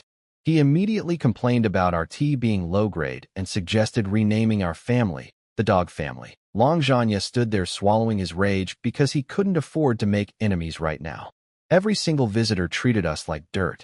If this were the Long family's glory days, their heads would have been rolling across the floor. Behind the scenes, Long Zhanwu didn't care about any of the humiliation. He only cared about one thing. He asked Long Zhanya if everything was ready. The answer: all 16 arena competitors except me were their people, and the fake assassin's master had been planted among them, disguised as a Long family disciple. Good, Long Zhanwu said with a cold smile. Today, Long Fei dies. Then the crowd stirred. The young master is here. Long Shan and 18 guards had changed into full ceremonial dragon armor. They marched out in 2 perfect columns, spears striking the ground in unison, each step thundering through the arena. They stopped beside me, dropped to one knee, and roared together. "We pay respects to the young master." The sound shook the entire manor. When I walked into the arena, something unexpected happened. It wasn't just Long Shan's guards who knelt. Every single Long family disciple in the entire arena dropped to their knees and shouted, "We pay respects to the young master," like thunder. Maybe it was because the three great pillars and the prince had humiliated the family so badly that morning. Maybe they were fed up with Long Jianwu doing nothing while outsiders spat in our faces. Whatever the reason, in that moment, the entire family chose me. Long Jianwu's face was murderous. The visitors looked startled. I kept my composure, told everyone to rise, and stepped onto the arena stage. Zhuge Jinxiang couldn't keep his mouth shut. He called me a waste, mocked our arena, and taunted the guards. Long Shan and the guards moved to confront him, but I stopped them. I pointed at Zhuge Tianlong and asked why he'd brought a dog into our home. Zhuge Jinxiang snapped. He launched himself at me with a punch called Fierce Tiger roaring through the forest. Powerful technique, impressive wind pressure. I met him in midair with Mountain Smash Fist, and the system triggered the Golden Ape's divine power at its 10% chance. My fist connected with his. Every bone in his right arm shattered instantly. He crashed to the ground screaming like a pig being slaughtered. One hit. I landed beside him, using phantom wind shadow steps before anyone could blink, and stepped on his throat. I looked directly at Zhuge Tianlong, attacking the Long family's young master in the Long family's own home. "The punishment is death," Long Shan roared. "Young master is mighty." Zhuge Tianlong stood up, radiating killing intent. I told him every person in the arena saw his son attack first. He couldn't deny it. Zhuge Jinxiang cursed at me from under my foot. I slapped him. He cursed again. I slapped him again. Each time, I looked his father in the eye. Every slap on the son's face was a slap on the father's. Then I pressed harder on Zhuge Jinxiang's throat. He started choking, begging his father to save him. I told Zhuge Tianlong my demand. The Zhuge Divine Manor formally apologizes to the Long family. He looked around for support. Prince Nangong Shao sipped his tea and pretended not to see. Nangong Lei and Li Chongtian looked away. Nobody was going to help him. Not just a personal apology, a family apology. For today's insults, and for every Long family disciple who died in Fire Wolf Valley because of their assassins. With his son's life in my hands, Zhuge Tianlong had no choice. He bowed and said, "The Zhuge Divine Manor apologizes to the Long family." I released Zhuge Jinxiang's throat and kicked him across the arena to his father. Then I looked up at the sky and whispered to all those dead Long family disciples, "Rest easy. This is just the beginning. I'll avenge every one of you." The arena exploded. Long Shan raised his spear and shouted, "Young master is mighty." Every disciple, every servant, the entire family joined in. Some had tears streaming down their faces. For decades, the Long family had been swallowing humiliation. Today, I made the Zhuge Divine Manor bow their head in our own home. For the first time in years, the Long family could hold their heads up. This was my home, my family. And nobody, absolutely nobody, was going to disrespect us here while I was standing. Long Jianwu came out smiling, first bowing to Zhuge Tianlong and basically apologizing for my behavior, calling me wild and ill-mannered, groveling to the enemy right after I'd just won back some respect for the family. It made everyone sick. Then he announced a new rule nobody had ever heard of. Before the arena fights, every competitor had to undergo a bloodline talent test. Right here, right now, in front of all the outsiders. Everyone knew exactly what he was doing. The whole city was buzzing about whether I'd recovered my dragon god bloodline. This test was designed to either humiliate me publicly or confirm it so the three pillars could plan another assassination. Long Shan protested loudly. Others joined in. Long Jianwu didn't care. He said anyone who refused the test would lose their spot in the tournament. I was trapped. Refuse and lose everything. Acceptant. I knew the truth. I had no dragon god bloodline. Not a trace.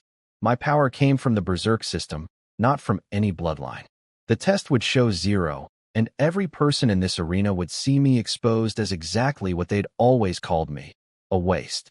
But backing down wasn't an option either. I clenched my fists, then relaxed them. I accept. The arena erupted in shock. The outsiders smirked. Nangong Lei narrowed his eyes, wondering if I'd actually recovered. My fiancée Nangong, Yin, looked nervous, She was praying I hadn't. The testing began. One by one, the 16 competitors placed their hands on the black detection stone. Every single one was Long Zhanwu's puppet. Long Shan confirmed that all 15 besides me had been handpicked by the Grand Elder, including substitutes who hadn't even qualified in the first round. I watched each one carefully, searching for the fake assassin's master. When a man called Long Fu stepped up, 5th rank battle spirit, dragon blood activation rate of 50, I locked onto him. That was the killer. I was sure of it. Then they called my name. The entire arena went silent. Everyone craned their necks. VIP guests stood up from their seats. The Long family disciples were whispering excitedly, absolutely convinced I'd recovered the bloodline. They needed me to be the Dragon God warrior so badly. Their hope was almost painful to feel. I walked up and placed my palm on the black stone, channeled true energy, and let a drop of blood fall. The stone absorbed it. We waited. Half a minute passed. Nothing happened. Not the faintest glow. The examiner's voice rang out across the dead-silent arena. Long Fei. 1st rank battle spirit. Dragon blood activation rate. 0. The result hit the arena like a thunderbolt. 0. Not a trace of dragon blood. The Long family disciples who'd pinned all their hopes on me looked like they'd been struck by lightning. Some fell to the ground. They kept saying it couldn't be real, that the stone must be broken. Long Shan could barely stand. He begged me to test again. I shook my head calmly. No need. Long Zhanwu laughed like a madman. He said even the family's dogs had higher dragon blood activation than me.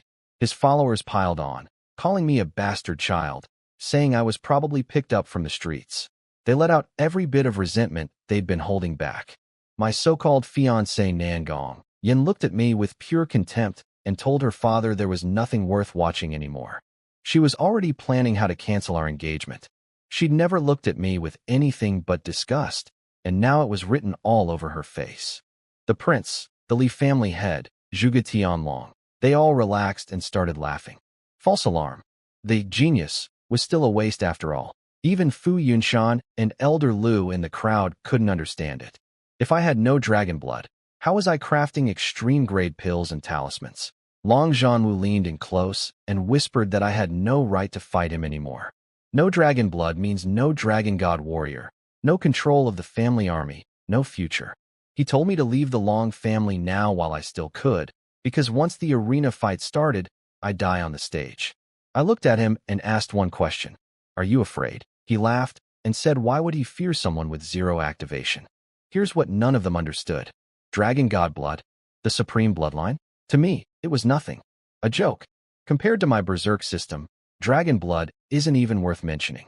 My system could do things no bloodline in this world could dream of. I felt nothing. No shame, no anger, no panic. I'd already seen through everyone's true face today, especially Nangong Yan's. Let them all laugh. Let them feel safe and superior. They had no idea what was coming. Long Zhanwu shouted. The arena battles begin now. The first match was announced. Long Fei versus Long Lin. 3rd rank battle spirit.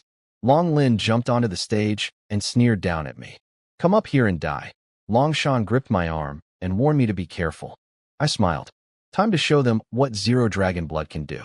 I was the weakest competitor by rank. 1st level battle spirit against 15 fighters, all ranked above me. After the blood test showed 0, they'd all lost any fear they had of me. Their confidence was back, and they were hungry to be the one who finished me off. Long Lin jumped onto the stage first, trash-talking about how I should kneel and beg for my life. I offered him a deal instead. Curse Long Zhanwu and call him an old dog, and I'd let him live. He attacked with both claws, battle spirit energy blazing, aiming for my throat. I stood completely still. Everyone thought I'd frozen in fear. The moment his hand got close, I threw a single mountain smash fist. His right hand shattered into powder on contact.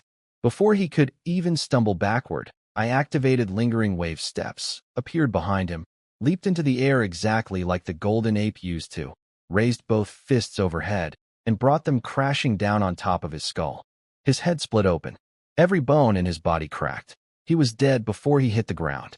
I kicked his body off the stage, walked to the center, and stared straight at Long Zhanwu. Next, the whole arena was frozen. Nobody had processed what just happened. A first-rank battle spirit had just obliterated a third-rank battle spirit in 2 moves. They couldn't even see how I'd done it. Long Shan's fire reignited. Young master is mighty. The 3 great pillar leaders were stunned. They started analyzing my techniques. The mysterious footwork, the devastating fist technique. Elder Lu in the crowd recognized the footwork as the unidentified martial art from the auction and nearly had a heart attack when Fu Yunshan estimated it was at least 8th rank earth grade. I'd bought it for 1 million silver. Long Zhanwu tried to look unbothered. I smiled at him and said, "You want me dead, right? I'll save you the trouble of dragging this out. Send the remaining 14 all at once." Dead silence. Then chaos. People calling me insane, arrogant, suicidal. Nangong Yin sneered that killing 1 weakling had gone to my head. Long Zhanwu grinned. "Your choice. Don't blame me." The next fighter leaped toward the stage dramatically. Before he even landed, I kicked him out of the air. He flew dozens of meters, crashed into a rooftop, coughed blood, and died hanging from the eaves. Next. Who? Another one walked up carefully, 4th rank battle spirit. He started to call me a waste. Before the second syllable left his mouth, I was in his face. I slammed both fists against his ears simultaneously. His head erupted in blood. He crumpled. I kicked his body off the stage. Continue. Every one of Long Zhanwu's disciples was just walking experience points to me. Why would I let any of them go? In a game, you don't skip mobs when you need to level up. After I killed 3 in a row, Long Zhanwu lost his composure and screamed, "All of you, kill him." 11 fighters charged the stage at once. Only one held back, Long Fu, the hidden assassin. I kept my eye on him. They surrounded me and attacked in perfect rotation. One strikes and retreats, the next hits immediately. No gaps, no breathing room. They pushed me to the very edge of the arena. I had to admit, these weren't complete amateurs. Then they sprung their trap. One leaped overhead with a blade while 8 attacked from the front simultaneously. 2 more used battle pressure to scramble my thoughts. Every exit was sealed. Total death zone. Everyone in the crowd was celebrating my demise. Nangong Yin was giggling about how my death would cancel our engagement.